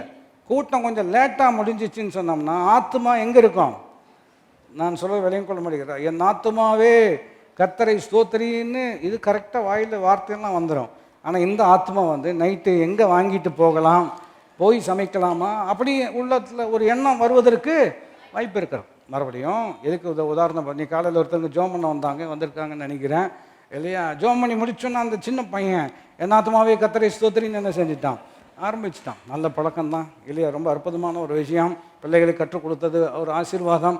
ஆனால் நான் உங்களுக்கு சொல்லுகிறேன், என் முழு சொல்லுங்கள், என் முழு உள்ளமே. அப்போ இன்றைக்கி பிரசங்கம் பண்ணும் பொழுது முழு முழு உள்ளத்தை கொடுத்து தான் என்ன செய்ய வேண்டும்? பிரசங்கம் பண்ணணும். பிரசங்கம் கேட்கும் பொழுது சொல்லுங்கள், நீங்கள் முழு உள்ளம் கொடுக்குறீங்களா? எனக்கு எப்படி தெரியும்? எனக்கு தெரியணுங்கிறது தெரியாமல் இருக்கிறது பெரிய பிரச்சனை கிடையாது. யாருக்கு தெரியும்? சொல்லுங்கள், யாருக்கு தெரியும்? அவருக்கு தெரியும். முழு உள்ளத்தோடு அப்படின்னு சொல்லும் பொழுது bringing all our focus and our attention. அதை நான் இவ்விதம் உங்களுக்கு எளிமைப்படுத்தியிருக்கிறேன். உன்மேல் என் கண்ணை வைத்து அப்படின்னு ஆண்டவர் சொல்கிறார். சொல்லுங்கள், எப்படிங்க? உன்மேல் என்னுடைய அப்படின்னு என்ன அர்த்தம்? நான் அவருடைய கவனம் முழுவதும் நம்மேல் வைத்து நமக்கு என்ன கொடுக்குறார்? ஆலோசனை கொடுக்கும் பொழுது அவர் முழு கவனத்தை கொடுத்து ஆலோசனை கொடுத்தால், நீங்கள் முழு கவனத்தை கொடுத்து ஆலோசனை கேட்டால்தான் நிறைவு ஏற்படும். எத்தனை பேருக்கு நான் சொல்வது புரிகிறது? அப்போ ஒரு வசனம் வாசிச்சிங்கன்னா இதை நம்ம சிறப்பாக வழங்கி கொள்ளலாம். எதை செய்தாலும் கர்த்தருக்கென்று மனப்பூர்வமாய். நாளைக்கு வேலைக்கு போகும்போது இதை நீங்கள் மனசில் வச்சுக்கணும். போய் இந்த இடத்துல நம்மளை கர்த்தர் வச்சிருக்கிறாரு அப்படின்னு நீங்கள் வருத்தப்படாமல், ஆண்டவர் இந்த இடத்துல என்னை நீர் வைத்திருப்பதற்கு ஒரு நோக்கம் இருக்கிறது. இன்றைக்கு நான் இந்த ஆஃபீஸில் உம்மை கனப்படுத்த போகிறேன். சொல்லுங்கள், இந்த ஆஃபீஸில் உம்மை கனப்படுத்த போகிறேன். உடனே இன்னொரு எண்ணம் வருவதற்கும் வாய்ப்பு இருக்கிறது. அப்படி உண்மையாக தானங்க வேலை செஞ்சோம், பெருசாக ஊதிய உயர்வு ஒன்றும் வரலையே, அப்ரிசியேஷன் ஒன்றும் வரலையே என்ற ஒரு விரக்தி உங்கள் வாழ்க்கையில் வருவதற்கு வாய்ப்பு இருக்கிறது. அதை பின்னாடி தான் அட்ரஸ் பண்ணும்படியாக இருக்கிறோம். நீங்கள் உண்மையாக செய்யுங்கள். உங்களை அழைத்தவர் உண்மை உள்ளவராக இருக்கிறார். எம்ப்ளாயர் உண்மை உள்ளவராக இருப்பார்னு சொல்ல முடியாது இல்லையா?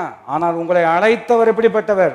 உண்மை. நாம் உண்மை இல்லாதவர்களாக இருந்தாலும் அவர் உண்மை உள்ளவராகவே இருக்கிறார். உண்மை இல்லாதவராக இருக்க அவரால் முடியவே முடியாது. வாசிங்கள் 2 நாளாகமத்தில் நம்ம கவனிக்கிறோம். ரொம்ப அற்புதமான தேவனுடைய வார்த்தை. 2 நாளாகமம் 31வது அதிகாரத்தில் whatever you do it and God whole ஹார்ட்டட்லின்னு இருக்கிறோம். முழு இருதயத்தோடு அதை நீங்கள் செய்ய வேண்டாம்.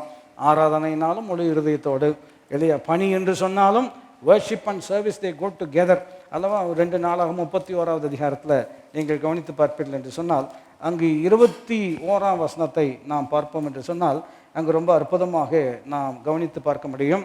அங்கு அவன் எவ்விதம் அவனுடைய வாழ்க்கையில் சிறப்பு வந்தது என்பதை நாம் கவனிக்க முடியும். அவன் தேவனுடைய ஆலயத்தின் வேலையிலும் தன் தேவனை தேடும்படிக்கு நியாய பிரமாணத்திற்கும் கற்பனைக்கும் அடுத்த காரியத்திலும் என்ன செய்ய தொடங்கினாலும் அதையெல்லாம் தன் முழு இருதயத்தோடு செய்து சித்தி பெற்றான். சித்தின்னா சிறப்படைந்தான். He prospered, he was very successful அப்படின்னு வேதம் நமக்கு போதிக்கிறது இல்லையா? எப்படி இந்த சித்தி எப்படி வந்தது இல்லையா? நான் சொல்ல விளங்கிக் கொள்ள முடிகிறதா? அவன் சித்தி பெற்றான் என்று சொல்லும்போது ஹி ப்ராஸ்பர்ட். எப்படி அந்த சிறப்பு அவனுடைய வாழ்க்கையில் உண்டானது என்று கேட்கும் பொழுது 21ஆம் வசனத்தை நம்ம கவனிக்கிறோம். என்ன செய்ய தொடங்கினானோ அதையெல்லாம் தன்னுடைய சொல்லுங்கள் எப்படி செய்தாருங்க? முழு இருதயத்தோடு. நான் சொல்கிறேன், உங்கள் வேலை விஷயத்தில் கர்த்தர் உங்களை கனம் பண்ணும்படியாக விரும்புகிறார். எப்போ கனம் பண்ணுவார் என்று கேட்டால், செய்யக்கூடிய வேலையை முழு ஈடுபாடோடு செய்வார் இல்லையா? முழு இருதயத்தோடு அதை செய்யணும். இப்போ அதுக்கு ஒரு சேலஞ்ச் இருக்கிறது. நமக்கு என்ன சேலஞ்ச் அப்படின்னா டிஸ்ட்ராக்ஷன் இருக்கிறது. சொல்லுங்க, என்ன இருக்குதுங்க? டிஸ்ட்ராக்ஷன் இருக்கிறது. இப்போ பாருங்கள், ஒரு டாக்குமெண்ட்ரி பார்த்தோம் ரொம்ப கொஞ்சம் வருஷம் முன்னே. அந்த டாக்குமெண்ட்ரியில் அதாவது why Germans are so efficient, German தேசத்தில் நான் சொல்வது 15-20 வருஷத்துக்கு முன்னாடி உள்ள ஒரு டாக்குமெண்ட். ஏன் அவ்வளோ சிறப்பாக செய்கிறாங்க? அப்போது ஒரு குறிப்பிட்ட கம்பெனி தான் போய் பார்த்தாங்க. ஃபேபர் பென்சில் இருக்குது இல்லையா? பார்த்துருக்கீங்களா? பென்சில் இருக்கிற உலகம் முழுவதும் அந்த பென்சில் இருக்கிற சாதாரண பென்சில் தான். நம்மெல்லாம் ஸ்கூலில் படிக்கிற காலத்தில் டெய்லி ஒரு பென்சில் கொடுப்பாங்க. நான் சொல்ல விளங்கிக் கொள்ள முடிகிறது தான். ஏன்னா நம்ம படித்து கிழிக்கிறத காட்டணும், எழுதி முனையை உடைக்கிறதுல தான் நமக்கு என்ன இருக்கிறது. நான் சொல்ல விளங்கிக் கொள்ள முடிகிறது தான். இந்த ஃபேபர் சாதாரண பென்சில் தான், ஆனால் உலகம் முழுவதும் அது ரொம்ப சிறப்பாக அதை செய்கிறாங்க. அப்போ ஒரு இங்கிலாந்து தேசத்துலேருந்து ஒருத்தர் அங்கே போகிறார். அவர் போய் என்ன தான் பண்ணுறாங்க, எப்படி தான் பண்ணுறாங்க அப்படி. இவர் போனோடனே செல்ஃபோனோட தான் உள்ளே போகிறார். வேலை செய்யும் பொழுதே அப்பப்போ என்ன செய்கிறார், நோன்றார். ஆனால் அவங்கள பார்க்கும்போது எல்லோரும் செல்ஃபோன் வச்சுருக்குறாங்க. வேலைக்கு உள்ளே வர்றதுக்கு முன்னாடியே ஃபோனை எங்கே வச்சிட்றாங்க, வெளியில் வச்சிட்றாங்க. அப்புறம் ஒரு பேட்டி கேட்குறாங்க, ஏன் நீங்கள் இடையில ஃபோன் எல்லாம் பார்க்குறது இல்லை அப்படின்னு சொல்லும் பொழுது அவர் சொன்னக்கூடிய வார்த்தை, they are paying me not for looking at my cellphone but doing my work அப்படின்னு சொல்கிறார். அவங்க எனக்கு சம்பளம் கொடுக்குறாங்கன்னா ஃபோன் நோண்டுவதற்காக அல்ல, வேலை செய்வதற்காக. அந்த பணியில் முழு இருதயத்தோடு செய்வதன் விளைவு அவங்க பென்சில் செய்தாலும் அந்த பென்சிலுக்கு ஒரு மதிப்பு வரக்கூடிய விதத்தில் சிறப்பு உண்டாகுகிறோம். நான் சொல்கிறேன், நீங்கள் சாதாரண நிலையில் சாதாரண வேலையாக இருக்கலாம், ஆனால் முழு இருதயத்தோடு நீங்கள் செய்வீர்கள் என்று சொன்னால் அந்த அற்பமான வேலையாக பிறர் கண்ணில் இருக்கக்கூடிய விஷயத்தை கர்த்தர் உங்களுக்கு அற்புதமாக மாற்றி தருவார். எத்தனை பேர் புரிந்து ஆமீன் என்று சொல்லலாம். இப்போ நம்ம என்னென்னா இது ரொம்ப சீப்புன்னு நினைக்கிறோம் இல்லையா? இதெல்லாம் பெரிய விஷயமே இல்லை, யார் வேணால் செய்யலாம், யார் வேணாலும் செய்யலாங்க. ஆனால் நீங்கள் செய்கிற மாதிரி யாருமே செய்ய முடியாத விதத்தில் கர்த்தர் உங்களை சிறப்புப்படுத்த முடியும். எப்பொழுது என்று கேட்டால், நீங்கள் எதை செய்தாலும் கர்த்தருக்கு என்று செய்யுங்கள் முழு இருதயத்தோடு. ரொம்ப வருஷத்துக்கு முன்னாடி நம்ம சபையில் ஒருவர் காய்கறி கடை ஓப்பன் பண்ணாங்க. அப்போ ஒரு 20 வருஷம் இருக்கும்னு நினைக்கிறேன் இல்லையா? அப்போ ஒரு ஊழியத்தினுடைய ஆரம்ப நாட்கள். ஆக நீங்கள் ஜோம் பண்ணணும் அப்படின்னு சொன்னாங்க. சரி போனோம். போகும்போது என்ன இந்த காய்கறி கடைக்கு என்னென்னு ஜோம் பண்ணுறது, காய்கறி கடைக்கு என்னென்னு ஜோம் பண்ணுறது. அப்போ யோசனை இல்லையா? எதை தலைமை போதர்னா அவங்க ரொம்ப சீசன்டு பீப்புள், அவங்க என்ன சொல்லணுமோ அதெல்லாம் கரெக்டாக சொல்லிடுவாங்க. நமக்கு புதுசு தானே. அப்போ போகும்பொழுது இந்த வசனம் தான் நினைவுக்கு வருகிறது, நீங்கள் எதை செய்தாலும் யாருக்கென்று செய்வேன். அப்போ அவங்ககிட்ட சொல்லும் பொழுது இப்படி தான் சொன்னோம். என்ன சொன்னோம்னா, இப்போ கிறிஸ்து இயேசு உங்கள் கடைக்கு காய்கறி வாங்குறாரு அப்படின்னு இருந்தால் நீங்கள் எந்த மாதிரி காய் வைப்பீங்க? அப்படி வச்சிங்க அப்படின்னு சொன்னால் உங்கள் கடை சூப்பராக இருக்கும். நான் சொல்கிறது விளங்கி கொள்ள முடியும். உங்கள் கடைக்கு யார் வாங்க போகிறா? கிறிஸ்து. நம்ம அவருக்காரங்க வந்தாங்கன்னா இருக்கிற வெண்டைக்காயெல்லாம் எடுத்து படக்குன்னு உடச்சி எதையுமே என்ன செய்கிறது இல்லை.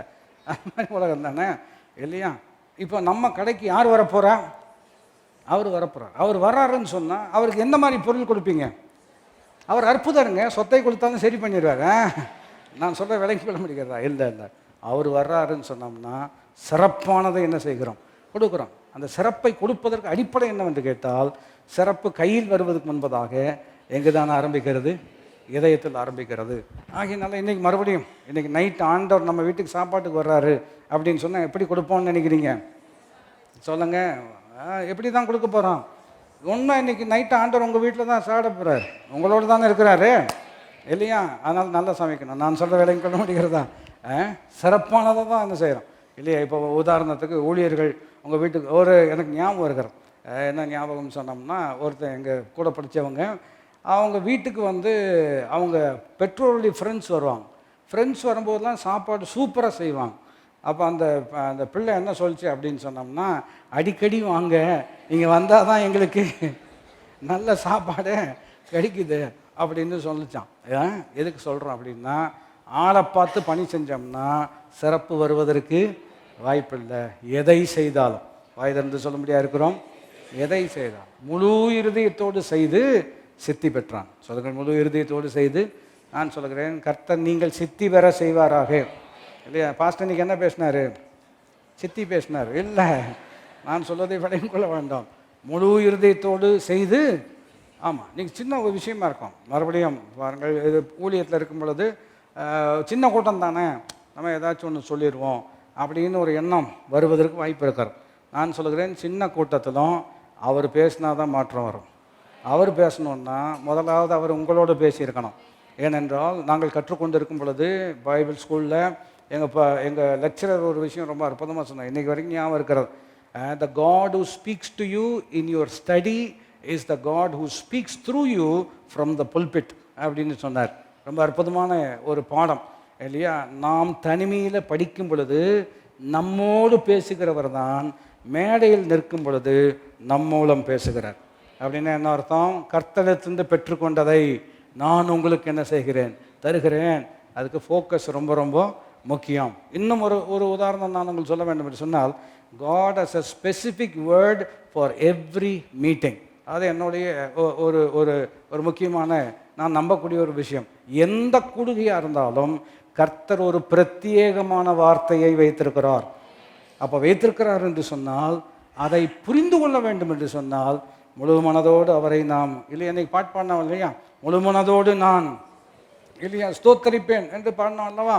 அந்த முழு இருதயத்தோடு ஊழியர்கள் இங்கு நிறைய பேர் கர்த்தரவங்களை ரொம்ப அற்புதமாக பயன்படுத்த போகிறார்.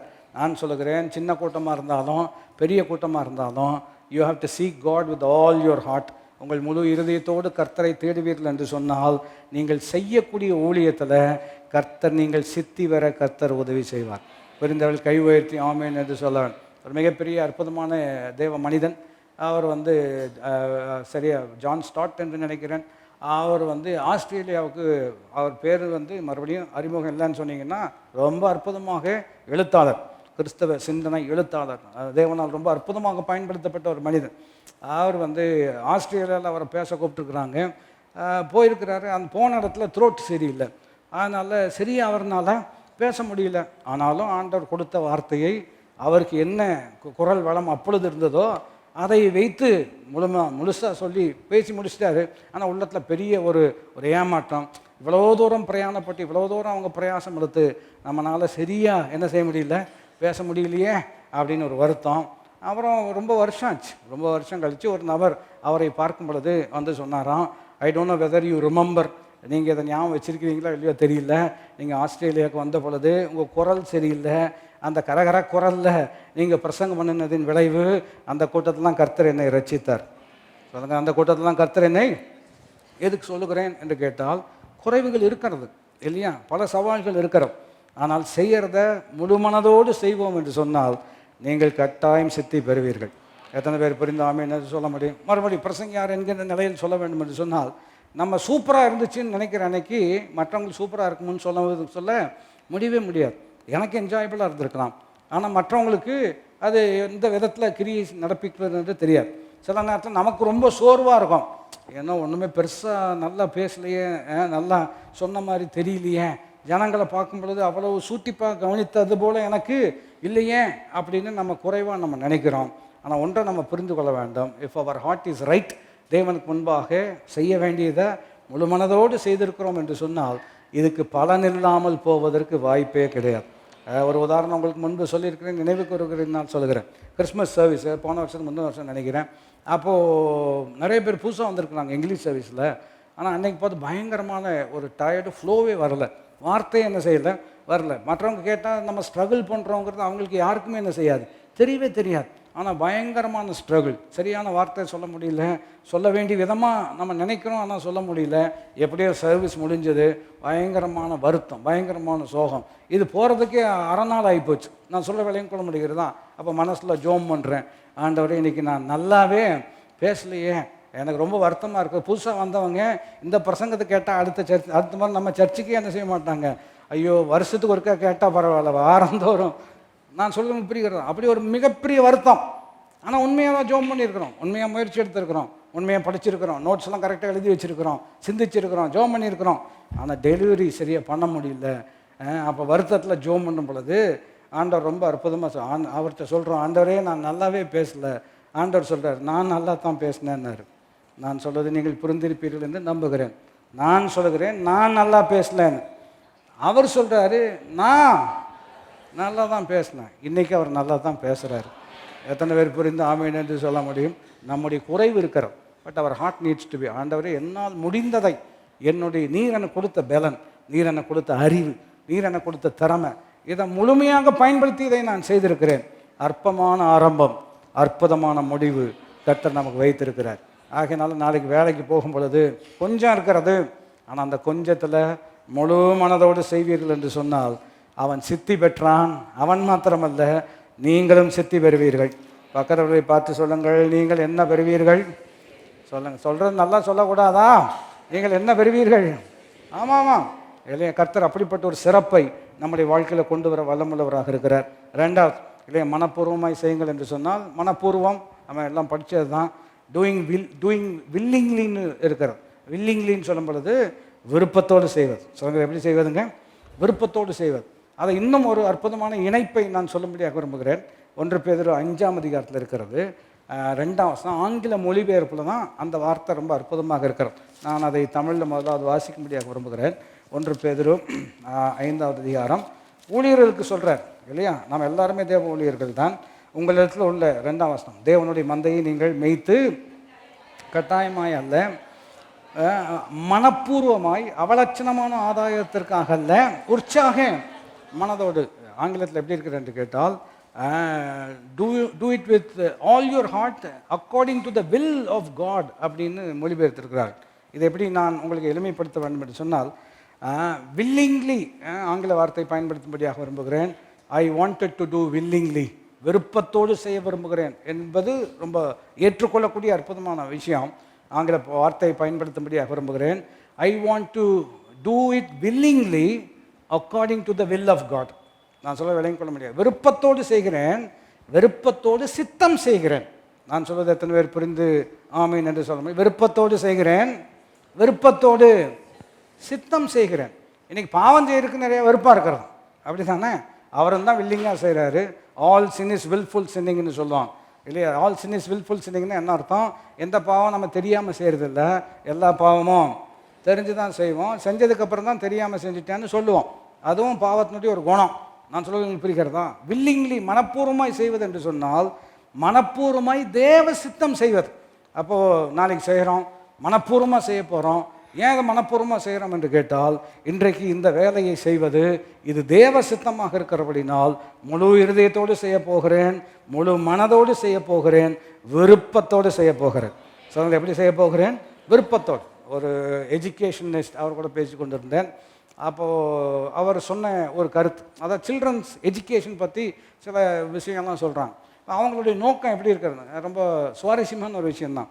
அதாவது பிள்ளைங்க ஸ்கூல் விட்டு போகும் பொழுது எப்படி போவாங்கன்னு நினைக்கிறீங்க? ஸ்கூல் விட்டு போகும்போது, வெள்ளிக்கிழமை சாயங்காலம் ஸ்கூல் விட்டு போகும்போது எப்படி போவாங்க? சந்தோஷமாக. அவங்களுடைய நோக்கம் என்ன வந்து கேட்டால், வெள்ளிக்கிழமை எப்படி சந்தோஷமாக போகிறாங்களோ அப்படி திங்கக்கிழமை வர வைக்கணும். நடக்காது கண்ணு, நான் சொல்ல விளங்கி கொள்ள முடிகிறதா? அதுதான் உண்மை. வெள்ளிக்கிழமை சாயங்காலம் போகும்போது எப்படி போகிறாங்க? சந்தோஷமாக போகிறாங்க. எவ்வளவு சந்தோஷமாக போகிறாங்களோ அது மாதிரி திங்கக்கிழமை நாள் இன்னைக்கு என்ன இருக்குது அப்படின்னு அவங்க வரணும். அப்படின்னா அந்த அளவுக்கு நீங்கள் ஏதாவது ஒரு விஷயத்தை என்ன செஞ்சுருக்கணும், செய்யணும். அப்போ அதுதான் அவங்களுடைய நோக்கம். சந்தோஷமாக போகிறவங்க எப்படி வரணும்? சந்தோஷமாக வரணும். இது எதுக்கு இதை உதாரணப்படுத்துகிறேன்னு கேட்டால், செய்கிறோம் ஆனால் வில்லிங்காக செய்யணும், வில்லிங்காக காட்ஸ் வில்ல செய்யணும் என்பது ரொம்ப ரொம்ப முக்கியம். அப்போ நாளைக்கு செய்யணும், என்ன பண்ணுறது, நம்ம வயிற்று பிழைப்புக்காக இதையெல்லாம் பண்ண வேண்டியதாக இருக்கிறது, இங்கேயும் வந்து கட்டிட்டு மாட்டிட்டு அழுகிறோம் அப்படிங்கிற மாதிரி நம்ம ஆரம்பித்தோம் அப்படின்னு சொன்னோம்னா அந்த நாள் பெரிய சிறப்பாக இருப்பதற்கு வாய்ப்பு கிடையாது. I am doing this and I will do it with all my heart. முழு இறுதியத்தோடு செய்ய போகிறேன், மன விருப்பத்தோடு செய்ய போகிறேன். காரணம், நான் செய்வது தேவ சித்தமாக இருக்கிறது அப்படின்னு நாளைக்கு ஆரம்பிப்போம் என்று சொன்னால் இந்த வாரம் நீங்கள் சிறப்பாக இருப்பீர்கள் இல்லையா? அப்போ மண்டே ப்ளூஸ்ன்னு சொல்லுவாங்க, கேட்டுருக்கீங்களா? உலகத்தில் இஸ் ஹேவிங் மண்டே ப்ளூஸ். ஒருவர் நம்ம சர்ச்சில் ஹெச்ஆராக இருக்கிறாங்க, அவங்க ஒரு உதாரணம் சொன்னாங்க, முடிக்க முடியாது இருக்கிறேன், கவலைப்படாதிருங்கள், நான் சொல்ல புரியுறதா. அவங்க ஒரு உதாரணம் சொன்னாங்க. வெள்ளிக்கிழமை மத்தியானத்துக்கு மேலே அவங்ககிட்ட வேலையே வாங்க முடியறது தான், மதியானத்துக்கு மேலே வேலை வாங்க முடியல. திங்கக்கிழமை மதியானம் வரைக்கும் இந்த வெள்ளிக்கிழமை மூட்லேயே தான் இருக்கிறாங்க. நான் சொல்ல புரிகிறது தான். திங்கக்கிழமை மதியானத்துக்கு மேலே என்ன வேலை சொன்னாலும் அவங்க மைண்டில் என்ன செய்ய மாட்டேங்குது, ஏற மாட்டேங்குது. திங்கக்கிழமை வந்து கவுந்து படுத்தாங்கன்னா மதியானம் வரைக்கும் எப்படி தான் இருக்கிறாங்க, அப்படி தான் இருக்கிறாங்க. வந்து தான் ஆகணும், வந்துடுறாங்க, செஞ்சு தான் ஆகணும், செய்கிறாங்க. ஆனால் அவங்களால சிறப்பாக செய்ய முடியறதில்ல.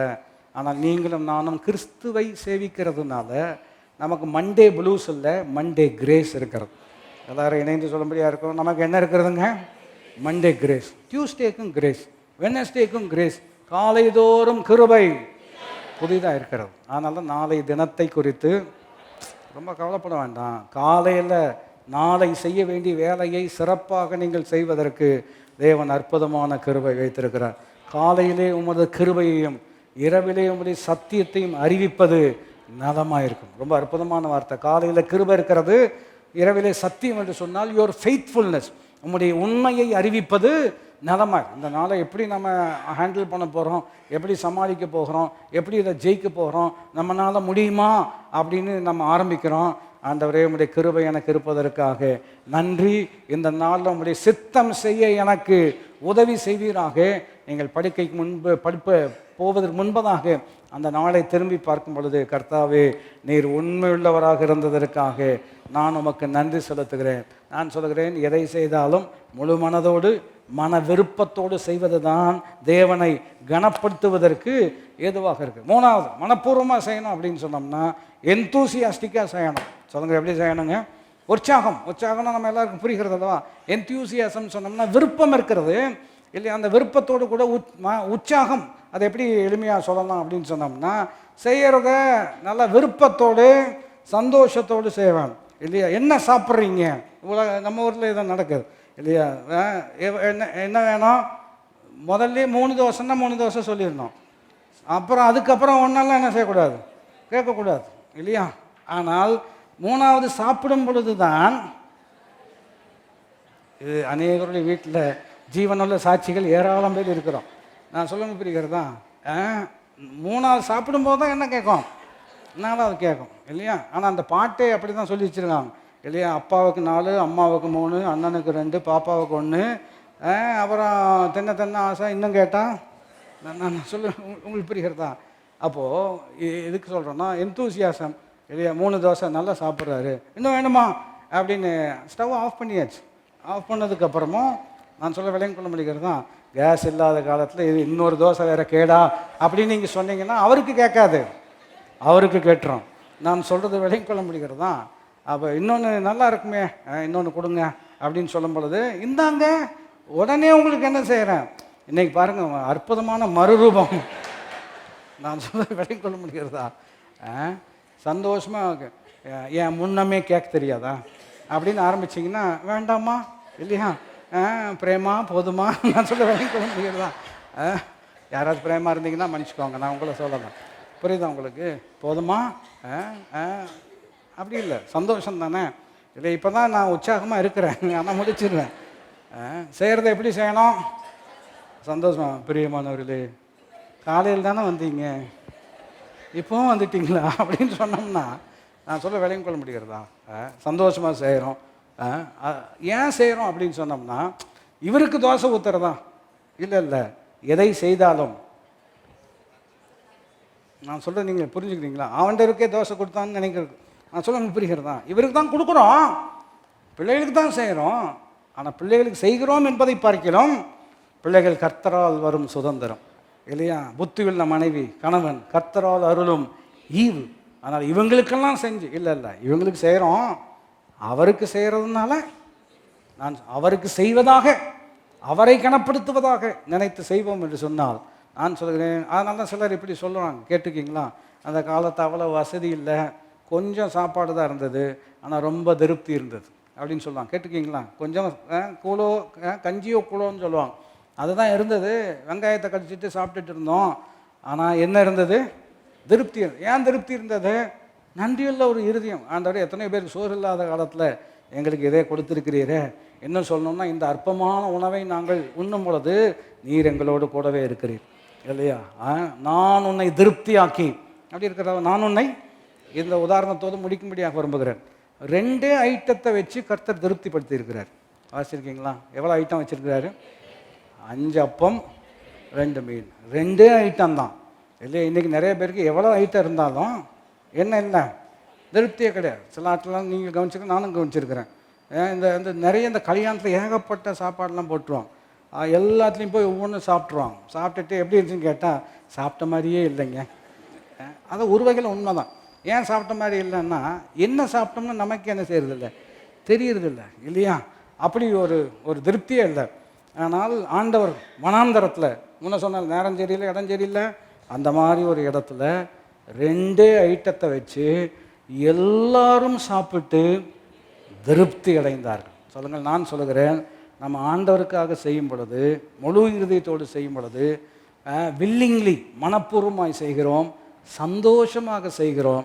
நான் சொல்லுகிறேன், அதில் ஒரு மிகப்பெரிய திருப்தி கர்த்தர் உங்களுக்கு கொண்டு வருகிறார்.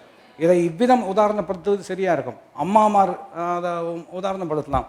அம்மாமார் பிள்ளைங்க சாப்பிட்றத பார்த்தே அவங்களுக்கு என்ன இருக்கிறது? ஆமாம், உங்களை பற்றி நல்லா தானே சொல்கிறோம், பதில் சொல்லக்கூடாதான். அவங்க பிள்ளைங்க சாப்பிட்றது பார்த்தே பெரிய திருப்தி. என்ன திருப்தி அப்படின்னு சொன்னால், அவங்க சாப்பிட்றதே இவங்களுக்கு பெரிய திருப்தி இல்லையா? இதே இன்னொருத்தங்க வீட்டுக்கு போனோம் அப்படின்னா பார்த்துட்டே இருப்பாங்க, இது என்ன இப்படி போகுது. நான் சொல்ல முடிகிறதா? நாங்கள் சின்னதாக இருக்கும்போது நிறைய வெள்ளைக்காரங்கள்லாம் வருவாங்க, யூரோப்பியன்ஸு, இங்கிலாந்துலேருந்து. அப்போ எங்கள் அம்மா சூப்பராக சமைப்பாங்க. அப்போ சின்ன ஒரு வீடு இருந்துச்சு, சர்ச் இருந்துச்சு, பின்னாடி வீடு. அது 2 ரூம் தான், அதுதான் எங்கள் வீடு. யாரும் ஆள் வந்தாங்கன்னா சர்ச்சில் தான் தூங்கணும். 2. அப்போது அந்த பெட்ரூம் உடனே டைனிங் டேபிள்லாம் போட்டு சின்ன ஜன்னலெல்லாம் இருக்கும், வெளியிலேருந்து பார்த்தா தெரியும். அப்போ 4-5 சிக்கன் எல்லாம் பொரிச்சு வச்சுருப்பாங்களாம். அவங்க சாப்பிடும்போது ஒண்டர்ஃபுல், அவங்களுக்கு சொல்லவே வேண்டிய எல்லாமே தான் ஒண்டர்ஃபுல். எங்கள் அம்மா பேர் அற்புதமணியா, அதனால் இங்கிலீஷில் டிரான்ஸ்லேட் பண்ணால் ஒண்டர்ஃபுல்னு அர்த்தம். அதனால் sister wonderful, this is wonderful அப்படின்னு சாப்பிடுவாங்க இல்லையா? அப்போ நானும் தம்பி அப்படி வெளியில் பார்த்துட்டே இருக்காரு. ஒவ்வொரு பீஸாக எடுக்கும் பொழுது ஒண்டர்ஃபுல் நமக்கு, நான் சொல்லுவங்களுக்கு புரிகிறதா? அப்புறம் ஒரு பீஸு மிச்சமாக இருக்கும் பொழுது நம்ம அப்பா குறுக்கால வந்துடுவார், brother eat this is also wonderful. நான் சொல்கிறது புரியுதா உங்களுக்கு? அப்போது அம்மாவுக்கு ரொம்ப ஒரு வேலை பரவாயில்ல, நம்ம ஊர் சமையலை வெளிநாட்டிலேருந்து சாப்பிட்றாங்கன்னு திருப்தி இருக்கிறது. வெளியில் 2 பேர் பரிதாபமாக நான் சொல்லுவேன், அந்த ஸ்டியூ எல்லாம் வைப்பாங்க, அதில் உருளைக்கிழங்கும் இருக்கும், அந்த இன்னொன்று நூல்கோல் ஞாபகம் இருக்கிறது யாருக்காது? நூல்கோல், அது உருளைக்கிழங்கு மாதிரியே இருக்கும், ஆனால் நல்லாவே இருக்காது. அவங்க கரெக்டாக உருளைக்கிழங்கெல்லாம் பொறுக்கி போட்டுட்டு கடைசியில் நமக்கு என்ன வச்சுருப்பாங்க? எத்துப்போன நூல்கோல் மாத்திரம்தான் நமக்கு என்ன செய்யும். எதுக்கு இதெல்லாம் சொல்கிறோம்? திருப்தி. ஆண்டவர் மாத்திரம்தான் திருப்திப்படுத்த முடியும். சின்ன வேலை, ஆனால் அவருக்குன்னு செய்யுங்க. அவர் கொடுக்கக்கூடிய பரம திருப்தி இருக்கிறது அல்லவா, அது வேறு எதுவும் நமக்கு தர முடியவே முடியாது. நிறைய சம்பாதிப்பாங்க, அதிருப்தியில் இருப்பாங்க. ஆனால் நீங்கள் கர்த்தருக்கென்று செய்வீர்கள் என்று சொன்னால் கொஞ்சத்திலும் அவருடைய ஆசீர்வாதம் இருக்கிறது. அந்த கொஞ்சம் நிறைவாகவும் கர்த்தர் மாற்ற வல்லமுள்ளவராக இருக்கிறார். எத்தனை பேர் புரிந்த ஆமீன் என்று சொல்ல முடியும்? எழுமி நின்றவர்களாக தேவனுக்கு முன்பாக நம்மை நாம் தாழ்த்தினவர்களாக தேவனை நோக்கி பார்க்கக்கூடிய அற்புதமான நேரம். ஆண்டவர் இன்னும் அற்புதமான விஷயங்களை வரக்கூடிய வாரங்களில் கற்றுக்கொள்ள ஆண்டவர் நமக்கு உதவி செய்வாராக. எல்லாரும் எழுமி நின்றவர்களாக தேவனை நோக்கி பார்க்கக்கூடிய அற்புதமான நேரம். எதை செய்தாலும் அவருக்கென்று நாம் செய்யும்படியாக ஆண்டவர் நம்ம ஒவ்வொருவருக்கும் கிருபை செய்வாராக. முழு மனதோடு செய்ய முழு விருப்பத்தோடு தேவ சித்தம் செய்ய தேவன் ஒவ்வொருவருக்கும் அனுக்கிரகம் கொடுத்து நம்மை ஆசீர்வதிப்பாராக. நாளை காலையில் கிருபை புதிதாக இருக்கிறது. இதுவரைக்கும் நம்ம அனுபவித்தராத புதிய கிருபை கர்த்தர் நமக்கு கொடுத்திருக்கிறார். நாம் இருப்பது தேவ சித்தம். தேவன் கொடுத்திருக்கிற அற்புதமான வரம், வாய்ப்பு, இவைகளை அவருடைய நாம மகிமைக்காக, அவரை கனப்படுத்தும் விதமாக நாம் செயல்பட ஆண்டவர் நம்ம ஒவ்வொருவருக்கும் உதவி செய்வாராக. கரங்களை உயர்த்தி ஆண்டவரை நோக்கி நாம் பார்ப்போம். ஆவியானவரே, ஆவியானவரே, பரிசுத்த ஆவியானவரே, ஆவியானவரே, ஆவியானவரே, பரிசுத்த ஆவியானவரே, எங்கு செல்ல வேண்டும், எங்கு செல்ல வேண்டும், என்ன சொல்ல வேண்டும், வழி நடத்தும் ஆவியானவரே, எங்கு செல்ல வேண்டும், என்ன சொல்ல வேண்டும், வழி நடத்தும் ஆவியானவரே, செய்த நன்மை நினைக்கணும், நன்றியோடு துதிக்கணும், கல்லித்தாரும் ஆவியானவரே, செய்த நன்மை நினைக்கணும், நன்றியோடு துதிக்கணும், சொல்லித்தாரும் ஆவியானவரே, ஆவியானவரே, ஆவியானவரே, பரிசுத்த ஆவியானவரே, ஆவியானவரே, ஆவியானவரே, பரிசுத்த ஆவியானவரே. கரம் வைத்து நல்ல ஆண்டவரே, நீர் கொடுத்த அற்புதமான வாழ்க்கைக்காக நன்றி, வரங்களுக்காக நன்றி, வாய்ப்புக்காக நன்றி. நாங்கள் எதை செய்தாலும் உம்மை நாங்கள் கனப்படுத்தக்கூடிய விதத்தில் ஆண்டவரே மனப்பூர்வமாக முழு இருதயத்தோடு சந்தோஷமாக நாங்கள் பணி செய்ய எங்களுக்கு உம்முடைய அனுக்கிரகம் நீர் தருவதற்காக நன்றி. பவுல் சொன்ன வார்த்தைகளை நினைவு கூறுகிறோம். பட்டணங்கள் தோறும் கட்டுகளும் உபத்திரவங்களும் எனக்கு வைக்கப்பட்டிருந்தாலும் இந்த ஓட்டத்தை சந்தோஷமாக ஓடவும், தேவன் கொடுத்த ஊழியத்தை நிறைவேற்றவுமே விரும்புகிறேன் என்ற வார்த்தையின்படியே சந்தோஷமாக பணி செய்ய எங்களுக்கு கிருபை தாரும். ஆண்டவரே, உம்முடைய வார்த்தையை நினைவு கூறுகிறோம். நீ கையிட்டு செய்யும் எல்லா வேலைகளையும் இணைந்து சொல்லும்படியாக இருக்கிறோம். நான் கையிட்டு செய்யும் எல்லா வேலைகளையும் ஆசீர்வதிக்கும்படிக்கு கர்த்தர் தம்முடைய நல்ல பொக்கிஷ சாலையாகிய வானத்தை திறப்பார். நான் அநேகம் ஜாதிகளுக்கு கடன் கொடுப்பேன், நானோ கடன் வாங்காதிருப்பேன். இவ்விதமாக உம்முடைய மக்களை கனப்படுத்துவீராக, ஆசீர்வதிப்பீராக. இயேசுவின் நாமத்தில் கேட்கிறோம் எங்களுடைய நல்ல பிதாவே. நம்முடைய கர்த்தராகிய இயேசு கிறிஸ்துவினுடைய கிருபையும் பிதாவாகிய தேவனுடைய அன்பும் பரிசுத்த ஆவியானவருடைய ஐக்கியம் நம் அனைவரோடு கூட என்றென்றைக்கும் இருப்பதாக. ஆமென். அல்லேலூயா. கர்த்தர் உங்களை ஆசீர்வதிப்பாராக. God bless you.